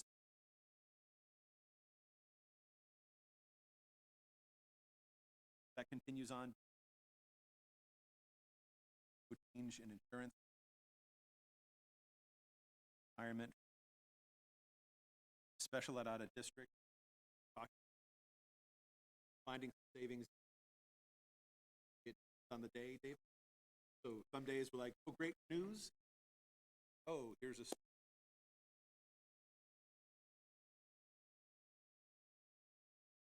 We did this here.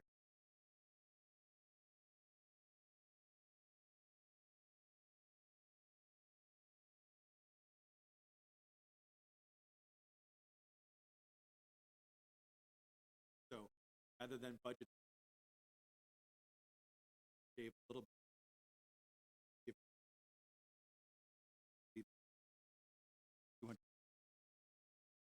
So we're not. It's too risky to go anywhere. Special ed. Yep. All right, can I ask, how many students do we have out on 45-day placements now? Is that increasing?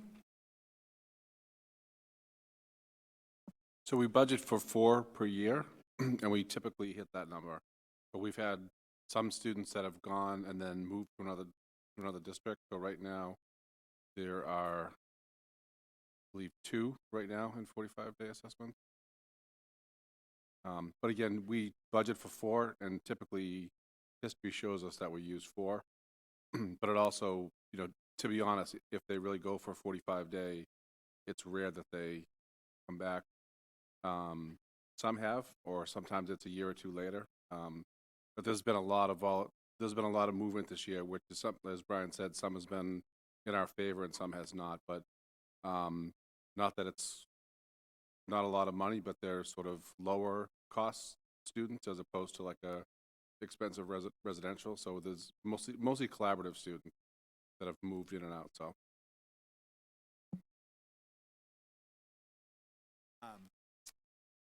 So continuing down the next line, special ed transportation. Potential savings will increase. Again, not enough confidence that concrete money there. Leave that. Special education transportation. Reimbursement, that's the Student Opportunity Act. Calculation on the worksheet is $130-ish thousand. We've seen no numbers, evidence, nothing. It says we get the law, and meeting with our representative said, this is the only out of going to trust that. That is true in the real new money they're going to see circuit. We're going to assume 100,000 of that as far as a new revenue. So line 15 combined with 6 yielded, those are the 2 changes that yielded cost and a new revenue.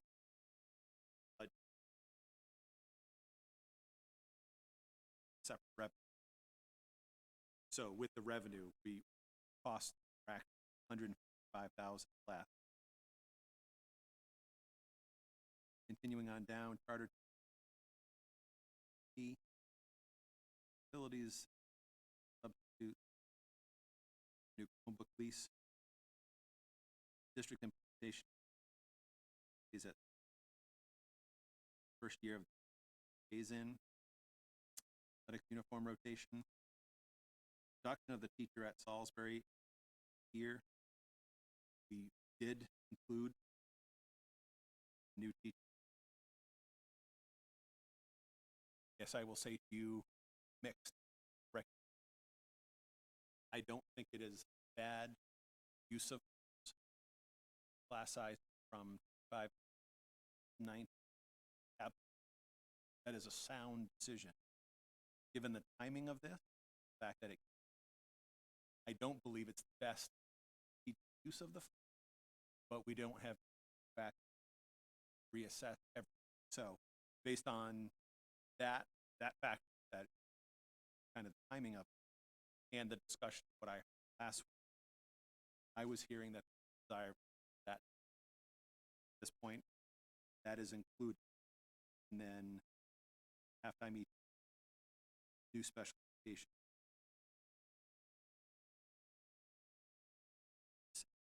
So with those assumptions, again, the changes are new savings in fact retirement, new housing, break, the addition of 81,000. Overall operating expenditures decreased 4.7%. Overall, page 10 at the top drops from 45, 50 thing, it dropped from 1,000. So it goes to 44,071,500. No change in the assessments drop, the operating assessment. I should also say we haven't made any changes in the revenues. Kyle did do some nice condensing, because you'll see this box at the bottom where we went through the regional discussion was you're actually by law supposed to give those. So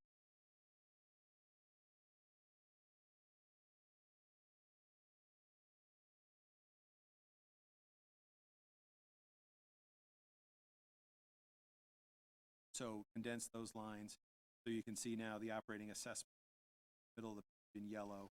Newbury shows an increase of 5.2, Rowley an increase of 5.11. Capital debt, and down the bottom, the vote that you would take as you did Senate list Newbury's Rowley.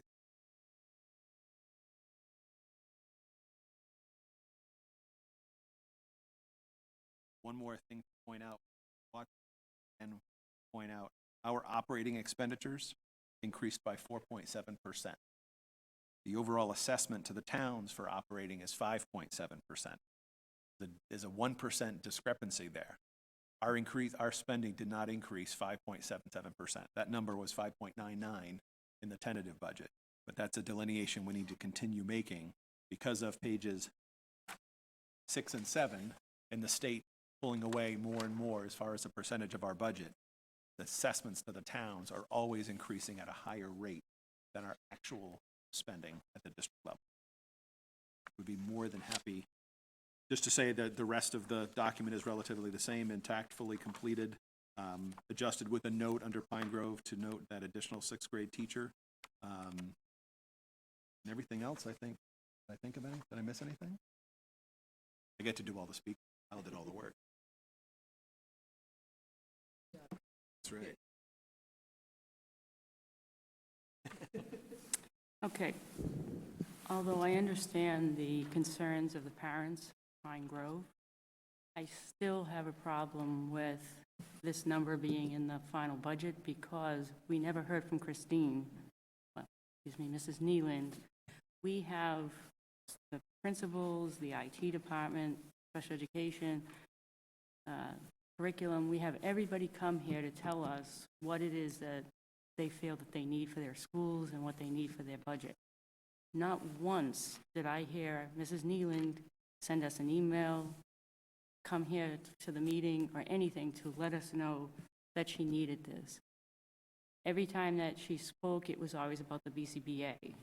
So, and I would tell you, if she were here tonight, she would say the same thing, that the BCBA would be a higher priority for her than the teacher. Although I understand why this was put in,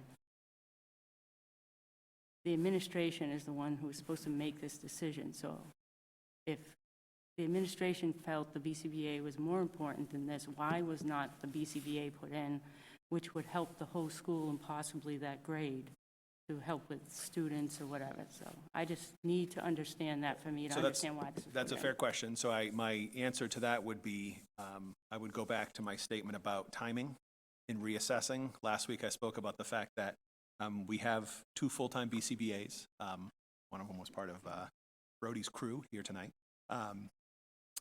One is full-time currently for the ASD program at Newbury, and the other floats. In conversation with Dave and the 2 of them, we believe there's some additional capacity there. We haven't fully teased that out. So I couldn't sit here and say to you tonight, you need to add a full-time BCBA. I can't in good conscience say that. I don't think Christine would say the same thing. Obviously, she needs more. So could it be halftime? Potentially. Given the timing, given the way it all played out, this came up very late in the discussion, and so there just wasn't time to fully vet that out. So the reason that I'm recommending the teacher is because of what my understanding was of the conversation last week, and if I misunderstood that wrong, happy to be the first one to admit it, as well as the fact that I'm not ready to say that the BCBA would be the second discussion there, and more work has to be done before we could say that's absolutely needed. Okay, let me rephrase this. I know that all the parents came, and they came at the last hour to send all the emails to us, and after we had that discussion on Wednesday. You had time to have that conversation with Christine. Does she feel that she still needs that 6th grade teacher, is all I'm asking. Did you get that from the administrator of that building, that she needed a 6th grade teacher? If she were here tonight, and she's not, she's sick. Not And just so coronavirus. you know, I'm a little disappointed that the principals, they're always here, why they wouldn't be here tonight, in case there was any discussion. And they weren't here last week either. So that would be on me for not asking them to be here. I won't put that on them. That's not, if I ask them to be here, they're here. I mean, I'm sure they would come out if they really wanted to, but that's on me for not asking them, so I missed that one. Christine today said, please feel very free to make it very clear that she doesn't support this. Again, same statement. Not that it's a bad thing. It's Right. not a bad No, thing to take absolutely class not. sizes from 25 to 26. But if there's money available, her priority is still BCBA services. Because, I'm sorry to belabor this, but we look to you for guidance. We look for you to tell us what you would recommend. And although I understand all the parents that they're not in the school every day, so that's just why I'm in support of this. I'll vote for this. This is what you have in there, but I just wanted to publicly let you know that this isn't the way a budget process should be done. I understand we have to listen to the parents, but we have to have back and forth with the administration of that building, because they are responsible for those students. I'll stop talking. I was not here last week, but I agree with you, Linda. I have a hard time supporting this number if the building principal isn't supporting it. There are years, I've been in this district since 2007, and I just feel like there are years where there have been times where a particular elementary school has had to have large class sizes for 1 year to deal with whatever the situation is in the budget. And I remember 1 year in particular where one of my sons was going to have 24, 25 in a class, and parents spoke up, and it wasn't supported by the building principal, and it didn't happen. So I don't know, I just don't understand how, if the building principal isn't supporting this number, how we approve an additional $90,000 in this budget.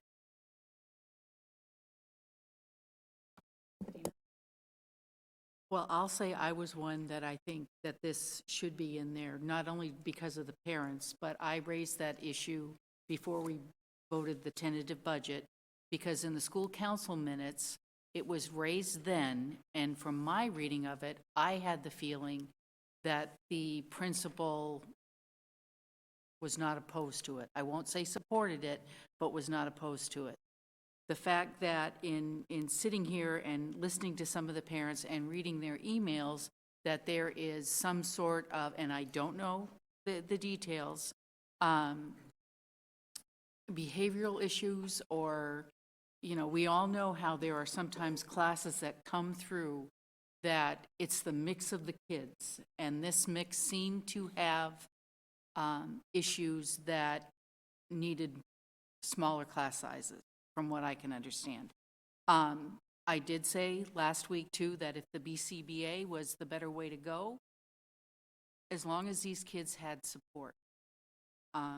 So I don't know how you arrived at doing the teacher.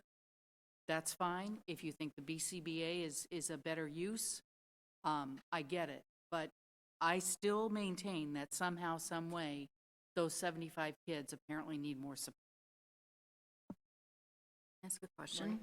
So, and I meant to spend some time today looking at this and looking at coronavirus stuff instead, but my concern too is, so we have one grade, sixth grade, that has a large number of kids, but if I remember correctly from when I watched the meeting, you talked about numbers coming up and that the numbers are low in the kindergarten, the incoming kindergarten. So how would we continue to support? We bring on a teacher for 1 year. We're going to get rid of a teacher next year because Most likely be a 1-year hire. Oh, okay. So I would say the other thing I mentioned last week is a potential, is kindergarten numbers are low, and there are currently 3 teachers. So there could be movement within the building if, and that now that number, I believe, is right on the cusp. Yeah. 39. So it was very low, put out an APB on that, I thought it was school council, I guess it was Facebook Moms where it all happened.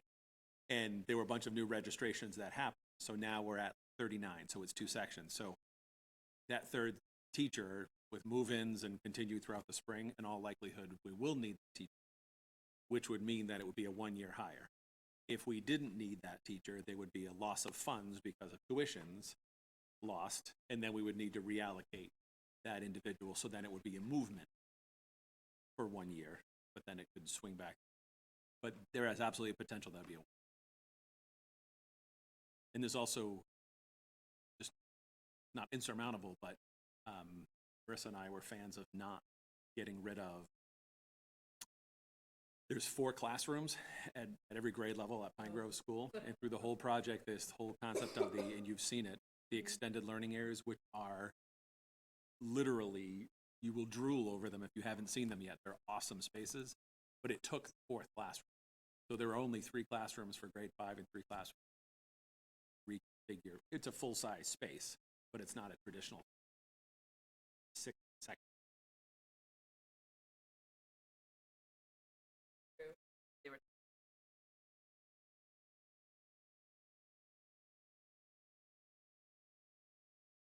Oh, there would be no construction. Oh, no.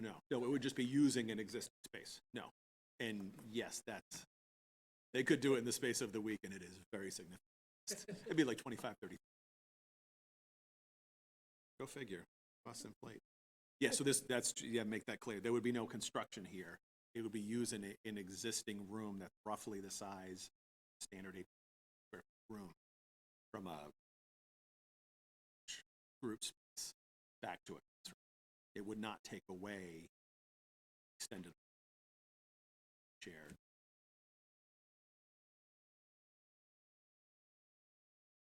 I was going to ask about the kindergarten teachers because it had come up and if we had the final numbers, and it's already.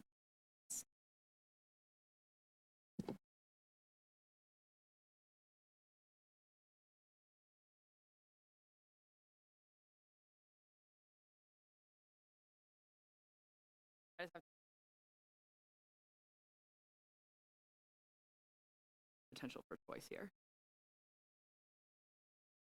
That's my say, because I have a kid in that grade, and I don't feel like I can say anything about that grade or about that configuration objectively. But I think there's larger considerations than just, is it a BCBA or is it a teacher? Because the parents did specifically ask for a teacher, and a number of them mentioned considering choicing students out of the district if there was not a reduction in class.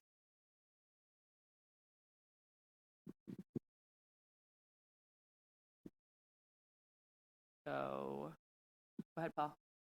I'm trying to think back to January, mid-January, when we had the principals here, and I recall Sneeland saying that something about, so we asked a question maybe, or that it was a need, but it was a lower priority need in her mind than the BCBA.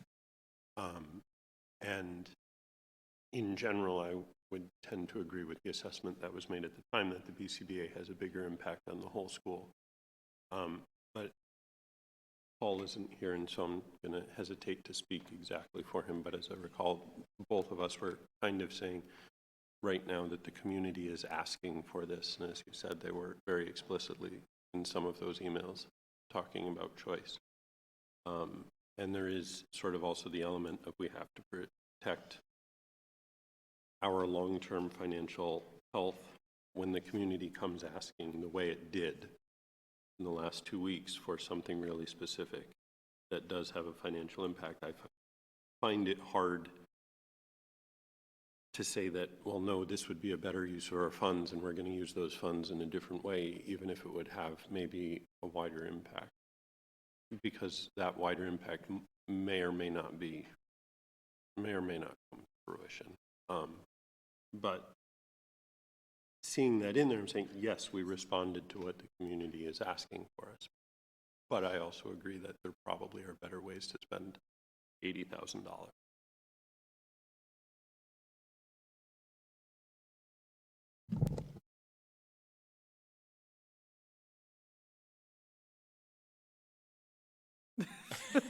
Good timing. Tina's very conflicted and she can't speak anyways. That was the crux of the whisper, if you didn't catch that. All right, so, I mean, I can either take the motion, which Deb was going to read, or we can still have discussion, yeah. I'll make a motion to approve the fiscal year 2021 final budget of $46,039,094, including both operating and capital debt costs, with a total operating expenditure of $44,471,500 and capital expenditure of $1,567,594, resulting in combined assessments to the town of Newbury of $9,995,282, the town of Raleigh of $11,131,605, and the town of Salisbury of $13,705,817, with the remaining balance of $11,206,390 being funded by other state and local revenues. Second. All right, we'll open it back up for discussion. So I just, as I said, I wasn't here, but I did provide a statement, which I know you read, and we had discussed, or Neil Harrington had mentioned at the DCC about if there is any additional savings to, you know, see if we can help offset the assessments to the towns, and that was something that I wrote about and supported, and I still do. I know that our priority is to provide the best possible education that we can for our students, but we also have a responsibility to. Sorry, I didn't mean to pass that while you were talking. What am I getting here? We've worked so hard to build a good relationship with our towns. We have come so far in the time that I have been a part of the school committee. We still have to work together with them. So I still feel strongly that I feel like we should be trying to offset our town's assessments. And the fact that the principal didn't ask for this, and that it's a possible 1 year hire and then a fire, like, I don't understand. I don't understand how. And you're saying that there's possibility that in the kindergarten level, there's a teacher that could be moved up, some adjusting around to accommodate this grade. Well, that would be to keep personnel. We would lose funds. We would have to cut a teacher if we had to cut a kindergarten section, because those are based on tuition. So we would lose the tuition funding, which would free up an individual to be able to move people around, so we save people. But it doesn't, if this isn't added. But it wouldn't be an $80,000 ad, right? No, but we had the BCBA in there, and I can't remember the cost for the BCBA. BCBA was assumed at 90, just because it tends to be a higher salary. Have the BCBA line item in there, and I think it was swapped out with the 6th grade teacher. Where did you have the BCBA line item? I don't think there was. No. Yeah. So I guess to your point, now that I sent this other document around and disrupted you, I apologize in the middle of your discussion. The piece we haven't discussed, and you just brought it up, Maureen, is at the DCC table, the discussion was about the towns were supportive. Neil Harrington stood there and sat there and supported full-day kindergarten and the reduction of student fees, and just said, you know, this budget represents 200 and some odd thousand more than their total new growth and 2.5 levy limit. He said, we can make it happen. It's going to be a stretch, but if there's any way we can support all of this and not have a reduction with any further savings. So the sheet that you have around in front of you is last week. My recommendation to you was we're going to assume 100,000 in savings. This is what I was saying last week for this week. We think we're going to assume 100,000 in savings, and my recommendation was to then just decrease the assessments by 100,000. We found the additional 55,000 in savings because of retirees that we now can call confirmed and legitimate. So that's 155,000. So if you didn't add a BCBA or the teacher, this is what the assessment sheet looked like. So Newbury's increase would go from 502 down to 478. Rowley's increase would go from 465 down to 439. Salisbury's increase would go from 911 to 879. And I just want to add that it wasn't just Neil that was supportive. It was all three towns expressed support of all the things that we were doing this year. So. I guess I would say, right, it's my job to recommend to you. I put a budget in front of you that has a teacher in it based on what I thought I was hearing last week from the majority of the committee. If I heard that wrong, I don't think it's also a bad thing to adjust it to this, which is not adding any of them, which is where we originally, which was everything we did throughout the budget process, basically what, 4 restorations and 4 additions, stick with those and put the budget forward that way with a decrease of 155,000 town assessment.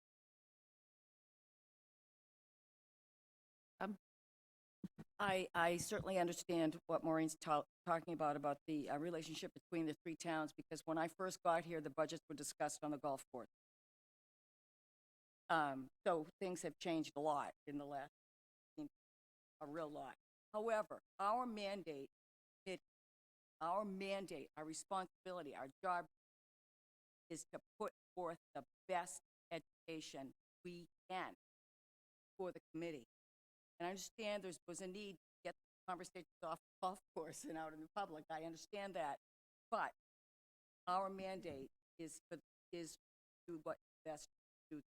So I would support the budget.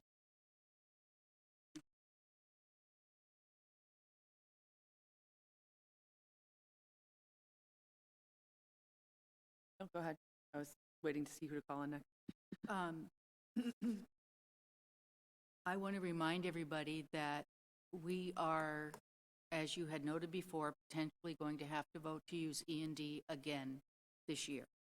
So, as Narissa pointed out, in some of those emails we got from those parents, there were at least 2 or 3 that I can recall offhand that said that they would be looking to possibly choice out their child.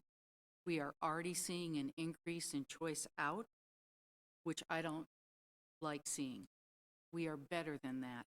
But part of it is because we keep having to make cuts. And it's not the towns. The towns have always been very supportive. And I know this is going to anger people. But we as a committee have been fighting. Narissa's worked her tail off. Brian has worked his tail off, trying to get the state to listen to the needs of our district. And we got some, but not nearly what we need. I would like to know how often our town officials have gone to our state representatives and senators and pleaded their case too, because it's going to take the committee, the town officials, and townspeople to really make this change. Even if we approve the additional teacher at Pine Grove, it's still less than what the final budget is still less than what the tentative budget would. And I'm just afraid that if I'll stop there. I would support the budget as presented.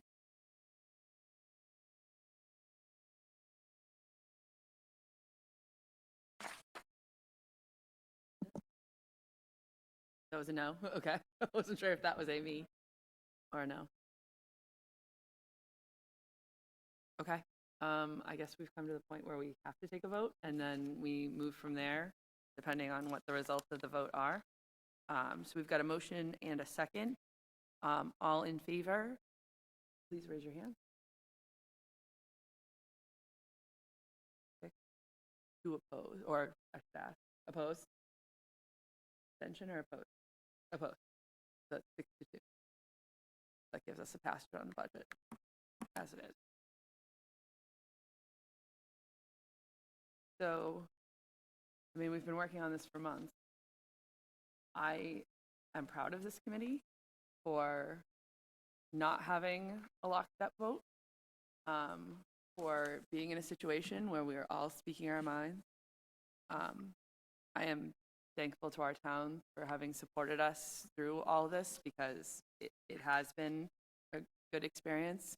And I feel like I mean, you know, it's always hard to know what would happen if you were standing there and saying something, but I feel like if I had that conversation with Neil to say, I think the final total was 24 emails from parents in a single grade, the largest grade in the district, by quite a bit. And this is the decision we made, that he would be supportive. I don't know. I mean, obviously, we're going to be having that conversation down the road at some point. I would like to thank, because I think it was tremendous having students come here and advocate for the drop in the parking fees, the elimination of the parking fees. I know there have been so many parents in past years, not necessarily in this year, but in past years, that have advocated for free filled at kindergarten. Those 20-odd parents that wrote emails this year about a 6th grade teacher, reached out about, you know, other priorities in the budget. I think I tallied the numbers within the last month, and we represent 20,000 people. Between the 3 towns, roughly, it's like 19,800, I think, was the final number that I had come up with from the most recent tallies that the towns had on their website. And there's 9 of us, and we come from our own personal experiences. And I think anytime that we can get the additional input from as many of those other 20,000 people as are willing to step forward because they feel strongly, that's of tremendous value to everything that we do, and that informs us. And I know it takes courage. I mean, I hear from parents that say, this is not my thing. I was shaking like a leaf, and I was up there at the microphone. So kudos to them, because I think it's needed, and it was more this year, I think, than I've seen in recent past years. Yeah, go ahead, Dina. I agree with you. It's nice to hear from people, although I would ask people that if in next year's budget, give us a little bit more notice. A little bit more notice. Get involved earlier, and because quite honestly, it's not easy for me to say some of the things that I've been saying. It is going to anger town officials. That is not my intent. I also need to say that in the last couple of years, our budget process has been different. I think the principals have gotten more guidance as to what our aim is going to be. Before, there used to be a lot more argument as to what the needs are, you know, and not that I'm saying I'm advocating to go back to presenting 2 different budgets. Deb would certainly remember that, where it would be kind of like with everything that we would like to have, and then this is what we can realistically afford. But I do think the value that came from that is looking at what we are not able to offer our children, and that still is very bothersome to me, as I'm sure it is to everybody sitting around this table. I think we do the best that we can, given the economics that we have to deal with, but it's uncomfortable. Go ahead, Maureen, and then Linda. I just wanted to ask that, you know, I think we did this 2 years ago, where we held the public hearing prior to taking the tentative vote. And I would just ask if we could try to do that again, because I feel like it's easier when you hear from the families, community, students, before we've actually voted on something. Plus, I think a lot of people don't understand the process. They don't realize we've already taken a vote, you know, so they either feel like, oh, well, what difference does it make? They've already voted, I'm not going to speak up, or it comes in so late. I mean, literally, those emails were coming in. So I think that was a different story. They felt, some of those parents, at least I know that I had personally talked to, felt like they had voiced their opinion first. It just hadn't come to the committee. So in their mind, I think they had done their due diligence in voice.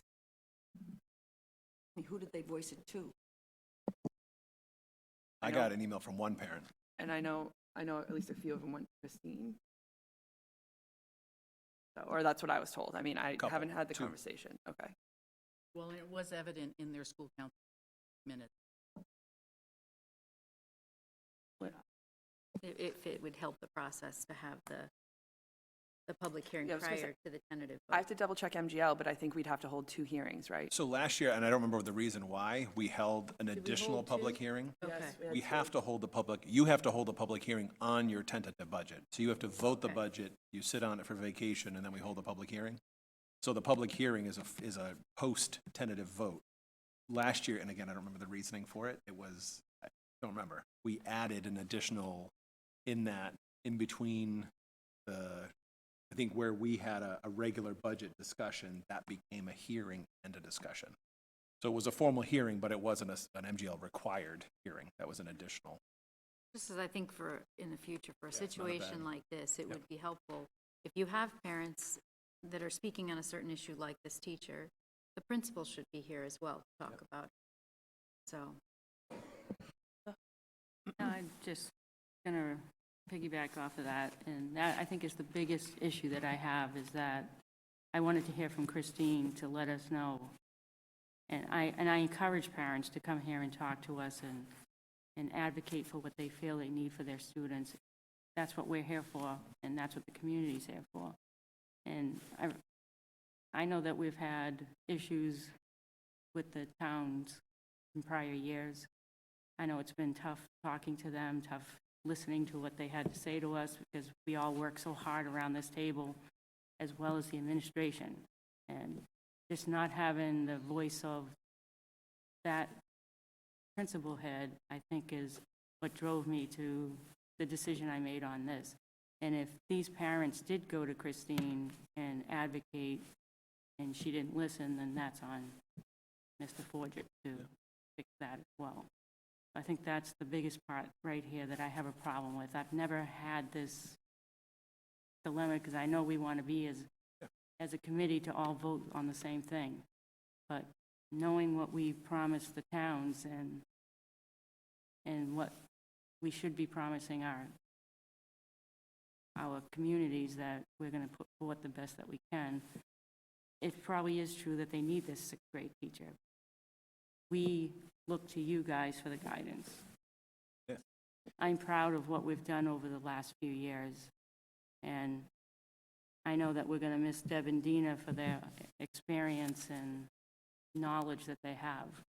But it's been great being on this committee, and it's been a privilege, actually. So I guess I would say the principals haven't historically come to last week's meeting. It's not uncommon, depending on what happens, they come to the hearing. Most districts, you hear directly from the committee hears directly from the superintendent. We have a much more wide open process, which I think is great. At the end of the day, I'm going to defend the principals and say, you know what, we hired them to be the educational leaders. They have to be able to budget, they have to make tough decisions, they have to be able to defend them. But we, my predecessor and myself, now put them out there in front of you a lot more than most districts would. And so, you know, as I shared, Christine, if she were here tonight, unequivocally says she doesn't support that in the context of the larger priorities. And she might say something differently, but that was, you know, the basic message. Neither she nor I, as I stated, it's not a bad use of the funds. It's an absolutely viable use of the funds. I always have to balance your job as a committee is to put forward the right number for the students in the district. And while that's my job too, we ultimately have to live with the result. And when things don't go well, we live with the results.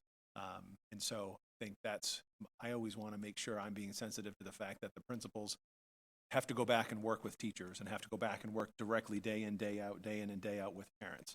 And so if I can take that, that's on me.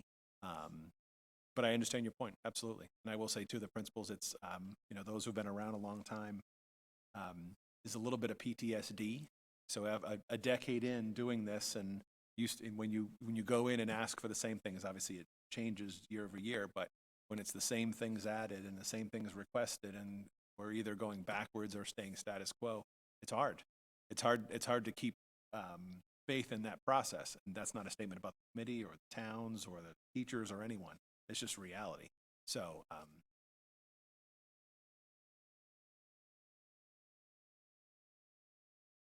Any other comments before we move on? So it's getting late. Can I just request, though, that we take a quick 5-minute break because I really need to go to the bathroom? Sorry.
You ready to go? Yeah? Is that a yes? Who's you're on next, Brian? I vote yes.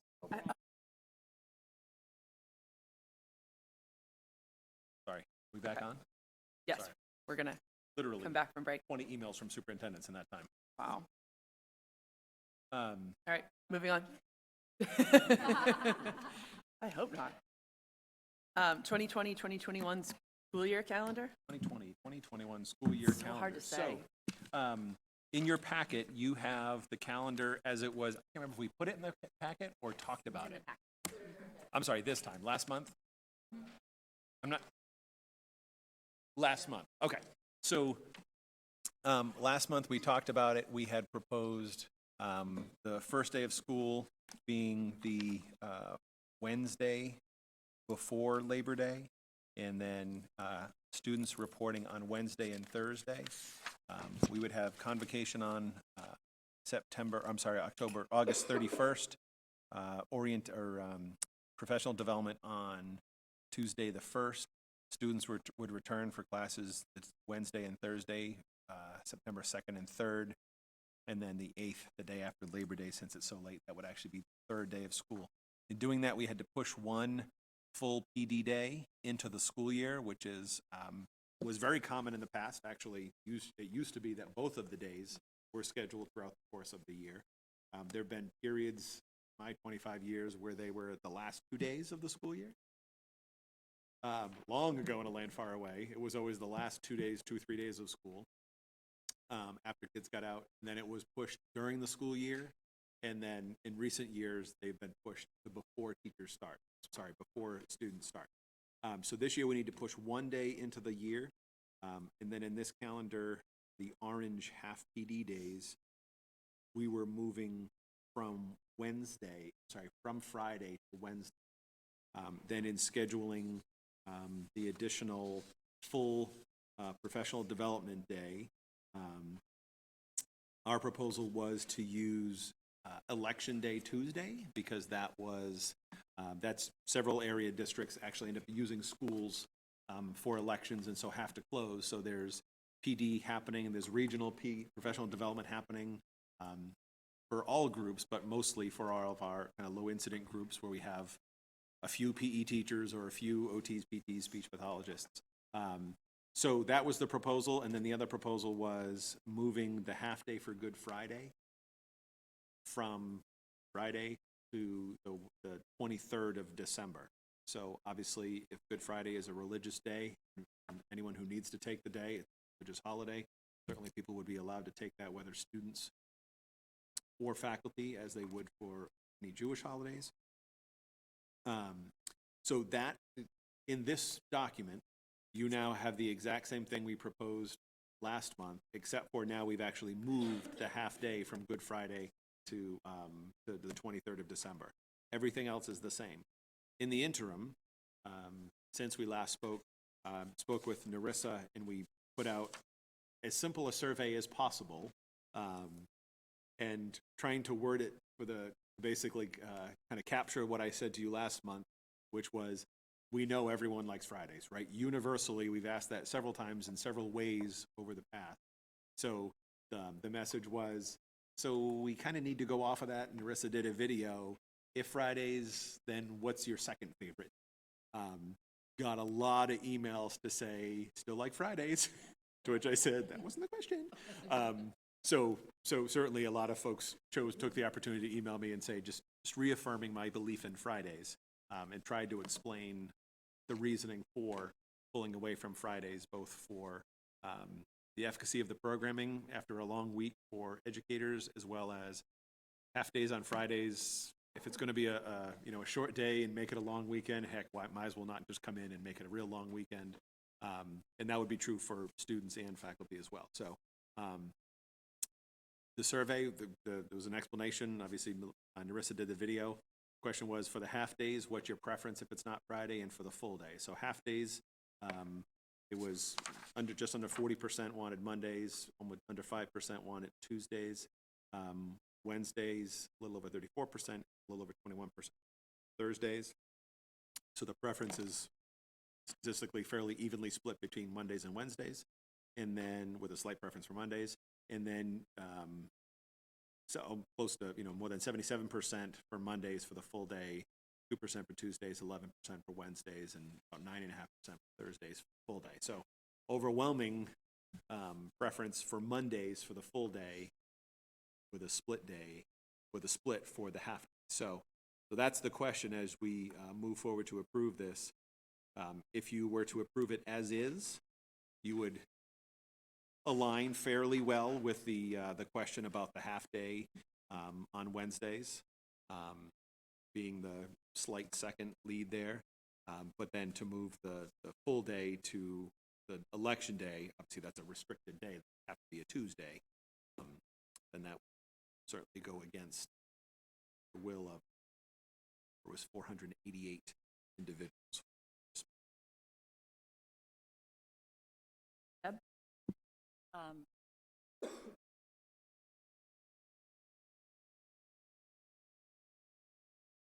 So the Professional Development Committee, not a huge faculty representation, this was the recommended schedule based on that group that recommended it.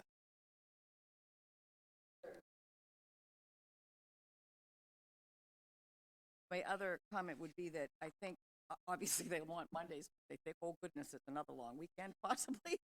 But it's only one. Yeah. One. And I think, based on what you said, it makes sense to do it on Election Day. If that works for working with other districts and allowing to collaborate better. Yeah, I guess I would say in all likelihood, yes, it's definitely one day. And our preference over past years has been to have all of the PD days before Labor Day. I still think that the PD committee still believes that using both of the days prior to Labor Day is the best use. It would be nice to test the election day theory, because if the value was that great, maybe at the end people are like, oh, this really is amazing, be able to collaborate with Pentucket and Amesbury and Newburyport, and Ipswich and Georgetown. So if that were, that'd be nice to test that, but obviously that's a pretty strong response. But it would likely be, the plan here is, that was kind of the, how do we phrase that in the survey, because it's, on paper, we would be going right back to 2 days before when we go back to a normal Labor Day. So. Then why did you put money? Why did you go with Tuesday when sponsors so Monday? We didn't, this survey was done after we proposed Tuesday. Oh. Yeah, I'm just gonna, so Brian and I had talked about what calendar comes here tonight, and since the, decision really was kind of something, the committee was looking for the survey to look at the existing calendar as it had been proposed. The decision was to leave the calendar as it had been proposed and then have discussion for tonight. So that's on me. Like that one. I'm sorry, I didn't see. It's still up there. You're welcome to take a look. It's on the school committee YouTube channel. It is, Hello. LinkedIn through the survey. Other comments? Maureen? I guess I was going to say, I get why, the full day PD would be put on election day, but I just struggle with this overwhelming amount of parents that would prefer that full day to be on a Monday. My only concern.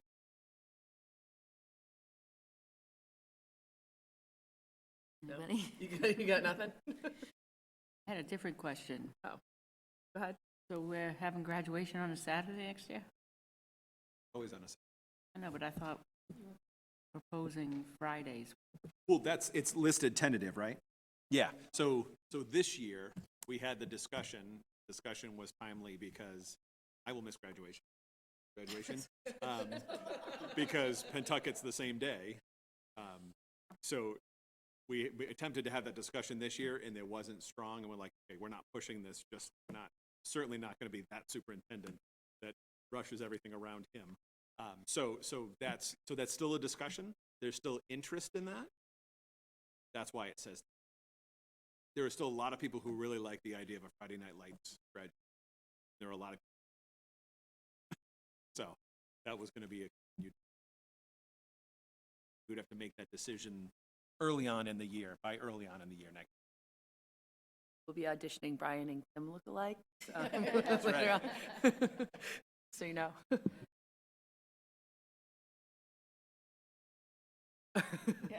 Kyle? Kyle's man on? Way to go, Kyle.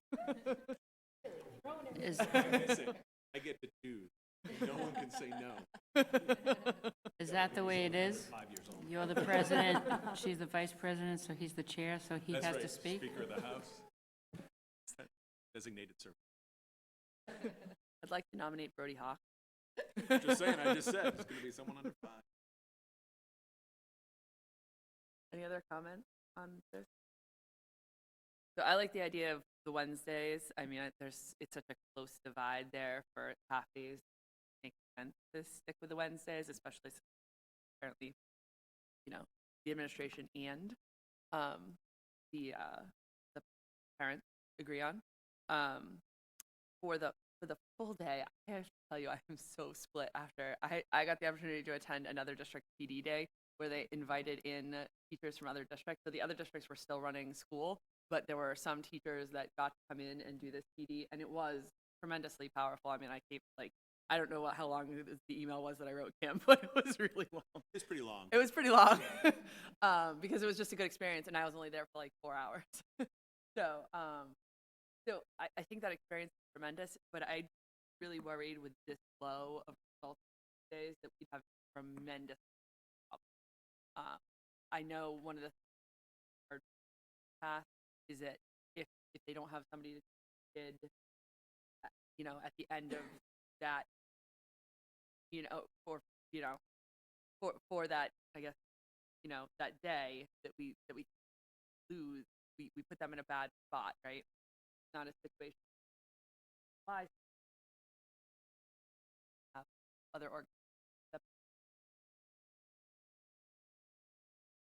I'd also be worried about, I don't know if asked at all, most parents are just bad. I know we have a number of, or rough day. I don't know if we have asked about parents here, because a number of teachers in the district were also parents of school children, and it would obviously on them. Rough.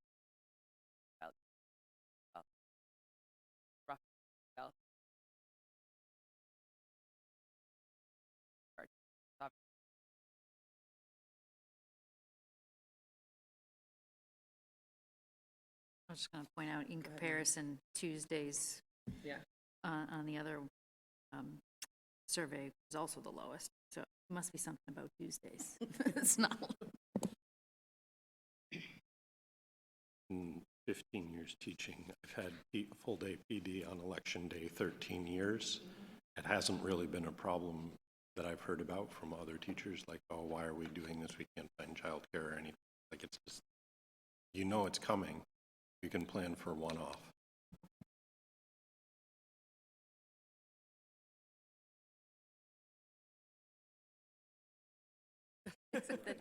So, but I guess the only thing I would say is that we would still we would need a PD day, and that would be on the 2nd. That would make sense to put that full day on the 2nd. And so we're off one day, but we're also missing a great opportunity to collaborate with Newport and Amesbury and the other surrounding towns, because they do take advantage of election day, and they have for a long time. So we're probably one of the last. And I just wanted to mention one of the big groups that is a collaborative that we would love to be part of is the NPEN, and that's the Northeast Professional Educator Network.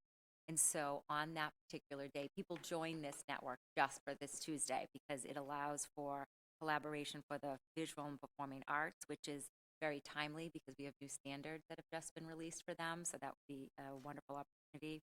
Physical education, so our PE teachers never get to go out beyond these walls, and even when you look for professional development, they're far and few in between.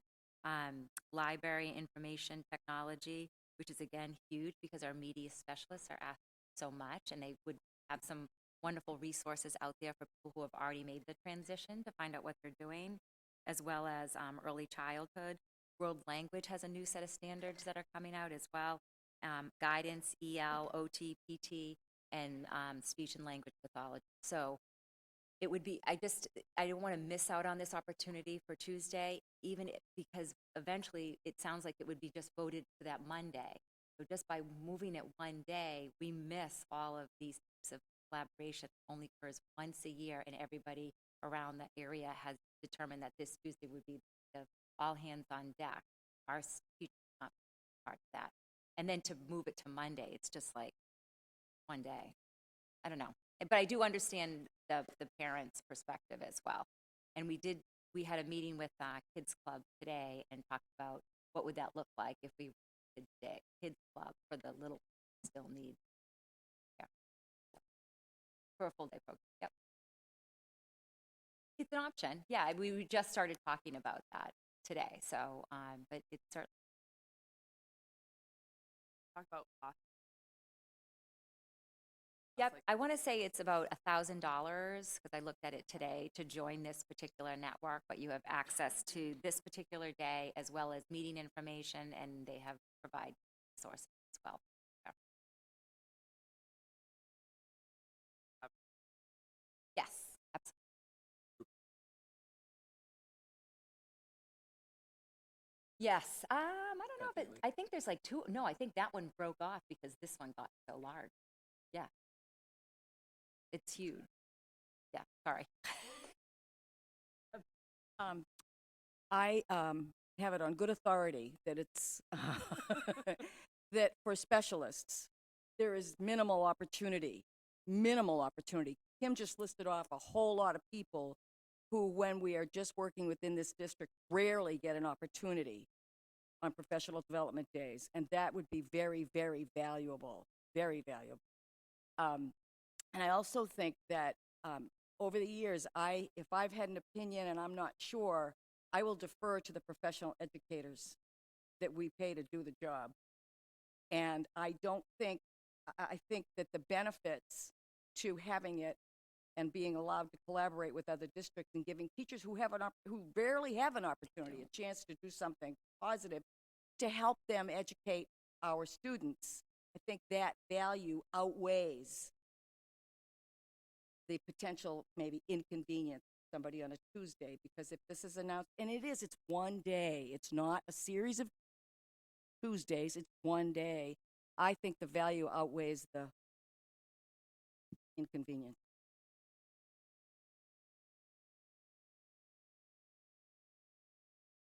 Personal opinion, and Kim has presented one opinion, but we asked for another opinion so that we consider it. That's why I said. I'm just pointing that out. I think people who voted for this didn't get to hear that.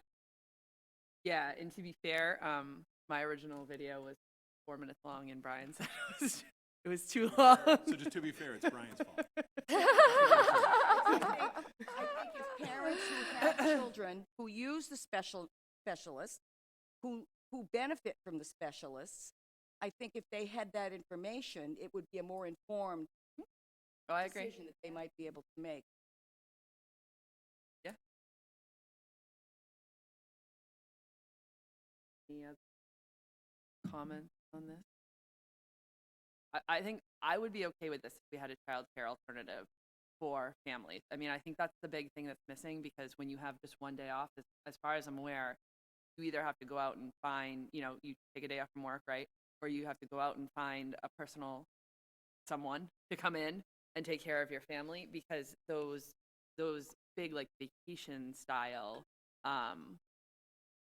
avenues don't exist when you have one day off. I think my personal opinion, I know it's a cost to families, but I feel like we could offer that, then that's where this gets to be much more viable as a day than it would if it was just saying, yeah, we want to change it, even if we know that the parents. When you say viable, I hear doable versus not doable.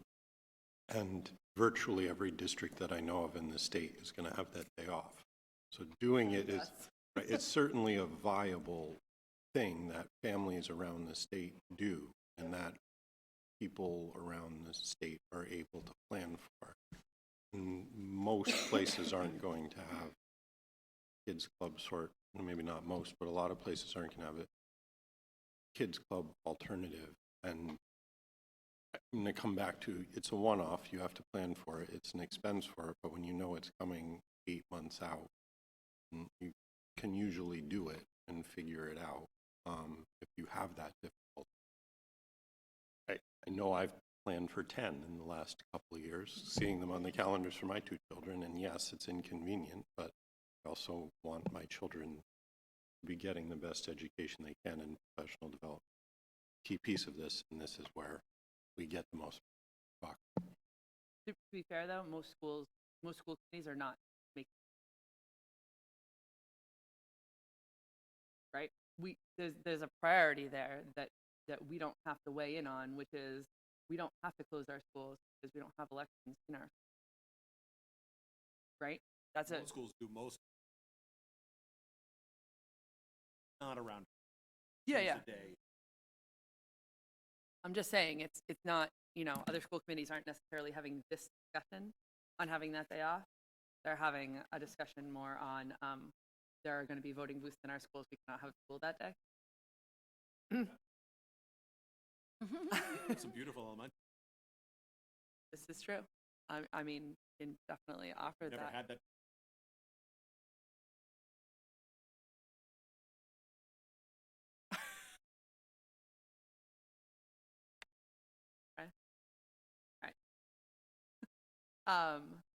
So I guess we're back at this point again where I'm going to have to ask for a vote and then we can figure it out from there. So can I get a vote to approve the school year calendar for 2020-2021 as presented here? I'll make a motion. I'll second. Any further discussion? All in favor? All right, get a unanimous vote. We're good? So I don't know if you want to draft follow-up Yeah, to share with families.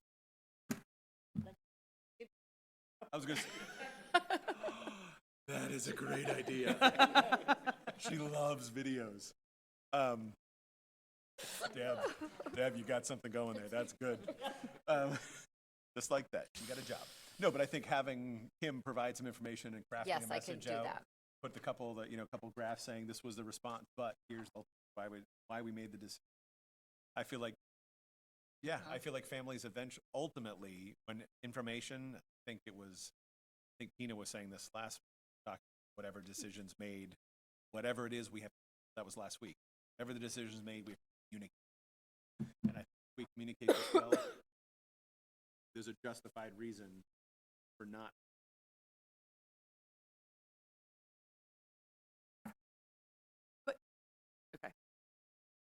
Say, and we can address the kids club Totally. potential because they were all in favor of it. The I think if we coordinators were. dipstick interest, Yep. my guess is we would do that if the calendar is approved. We could dipstick that. Guarantee it. Yeah, I agree. Well, we dipstick a verb. lot. Right? Just Checking the level. it's like the oil. I know, so Did I really? Is that- moving on. It's getting late. Yeah, I was going to say, it's getting a little punchy around here. Okay, how many have never heard that phrase? For real? You don't get to call the votes. That's my job. You asked that for a vote. I want to know. No. Dipstick. The dip. I heard of calling I get that from you? Yeah, I say that a lot. Really? Paul knows it. What?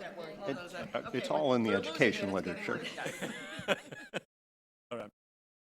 No, turn it back on. You've got the Student Opportunity Act plan next. Okay. How little can I say about this? The words will reflect how important this is. I would request that you approve. Okay, so every district that received new money from the Student Opportunity Act has to fill out a Student Opportunity Plan.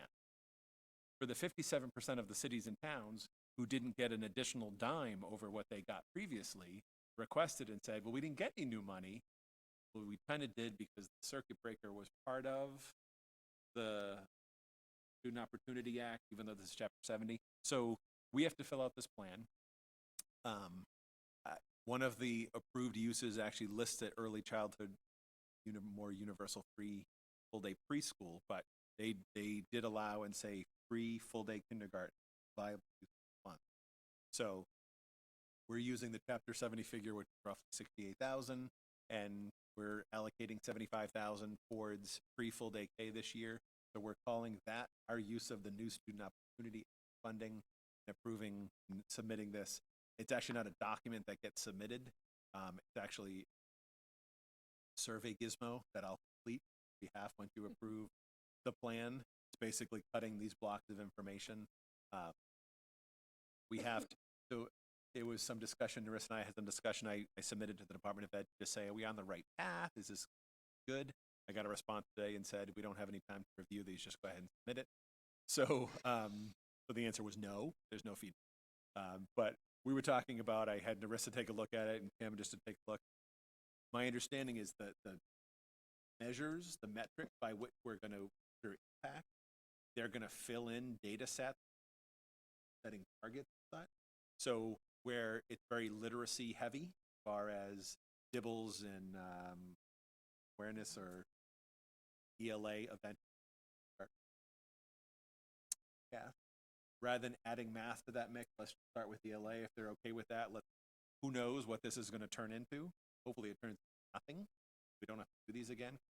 Money, but in the end, this would be the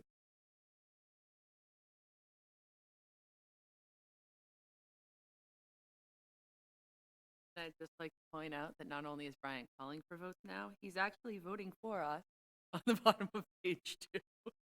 Vote was affirmative and unanimous. Sorry, I was drafting. That's what I said to them. So can I get a motion to approve the fiscal year 21 student opportunity plan as presented and reviewed? I'll make that motion. I'll second it. Any further discussion? Let's see if Brian is a mind reader. All in favor? Oh, look at that. Oh, he is done. And as her final act, just abstain, just so that I have to change it. Oh, that's true. It's only 8. Still unanimous. No, he says 9 and 0. Sorry. All right, moving on. Subcommittee reports and action items. Unless you didn't have anything else to say on that, did you? Not unless you have more questions. No. Nothing Don't else think to so. say on that. No. Policy and advocacy, Linda. Okay, we met this evening, and with the Student Opportunity Act, the little money that we got, our committee will be, we have already drafted a letter. You guys had seen it a few months ago.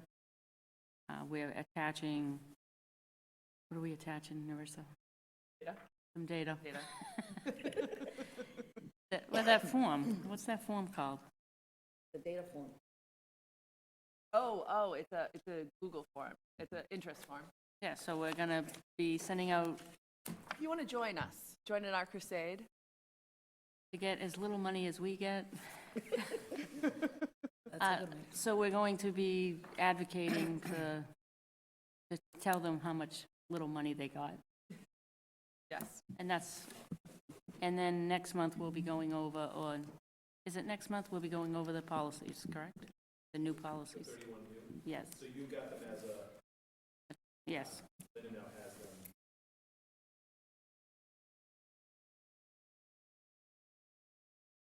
And will we be also getting a cell phone policy then as well?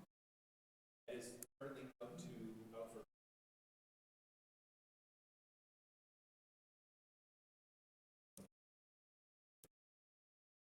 Okay.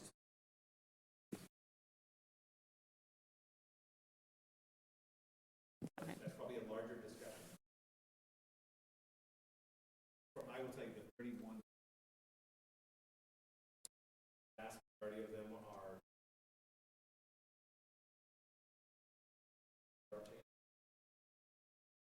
there's not any. Okay. That's all I have. Add too that I've heard from MASC that there's going to be a list of policies that they're going to put out that school committees may want to reevaluate in light of COVID-19. So I think that's next week or maybe later this week that's coming out. So that's maybe something that we're doing as well. Personnel and negotiations with no Paul. Is that falling to Dina or Maureen? Doesn't matter. Go ahead. It's an executive session. You have nothing to say. Yeah, we don't, we're meeting with that. We met, was it last week? And we're moving along. We meet tomorrow with IAs, and then our next scheduled negotiation, it says here it's March 5th, but that's already passed. So it's April 7th, right? So our next meeting will be on April 7th? All right. And finance, Deb. Once again, most of the finance information has already been covered, but just a couple of things to emphasize that we will be having to authorize the potential use of E&D again. And we had a discussion about that. We also had a discussion about the district's bond rating and forecast not being good. And I think Kyle said that, you know, whenever we have to vote to borrow like that, it's not helpful at all. And this is mostly coming from me, but I said it at the finance subcommittee meeting. Just a reminder to anybody who's listening that all three of our member towns have way more favorable ratings than what this school district does. They also have a lot more money in reserve than this school district does. And we've said it before, but that is going to impact the towns going forward if and when we have to get money to make major improvements to the school district. And that's going to come sooner rather than later, that kind of information. But I just want to remind everybody of that we need to do whatever we can as a school district to improve our bond rating because we're going to have to borrow money. Just noting too, we did the draft looked at the draft of the audit. Sorry, Yeah. sorry about that. Yeah. I was on my soapbox. We did go over the information from the auditor, which for the most part was very positive. There was very positive results, and that's as a result of the work that Michelle did to help clean up revolving accounts and everything else over the last couple of years, and Kyle is continuing that, and so we're in good shape as far as that concerned, but there are steps that we can take to try to improve our bond rating, and that's what I felt a very, very important thing to everybody to keep in mind going forward. So the audit is now final, I believe, right? As of today. Yeah. Yep. So It was finalized today. So the quest at Finance Subcommittee was to have Kyle actually come and present that final audit to the full committee. So we'll be scheduling now that it's actually final. At a regular meeting. No. No.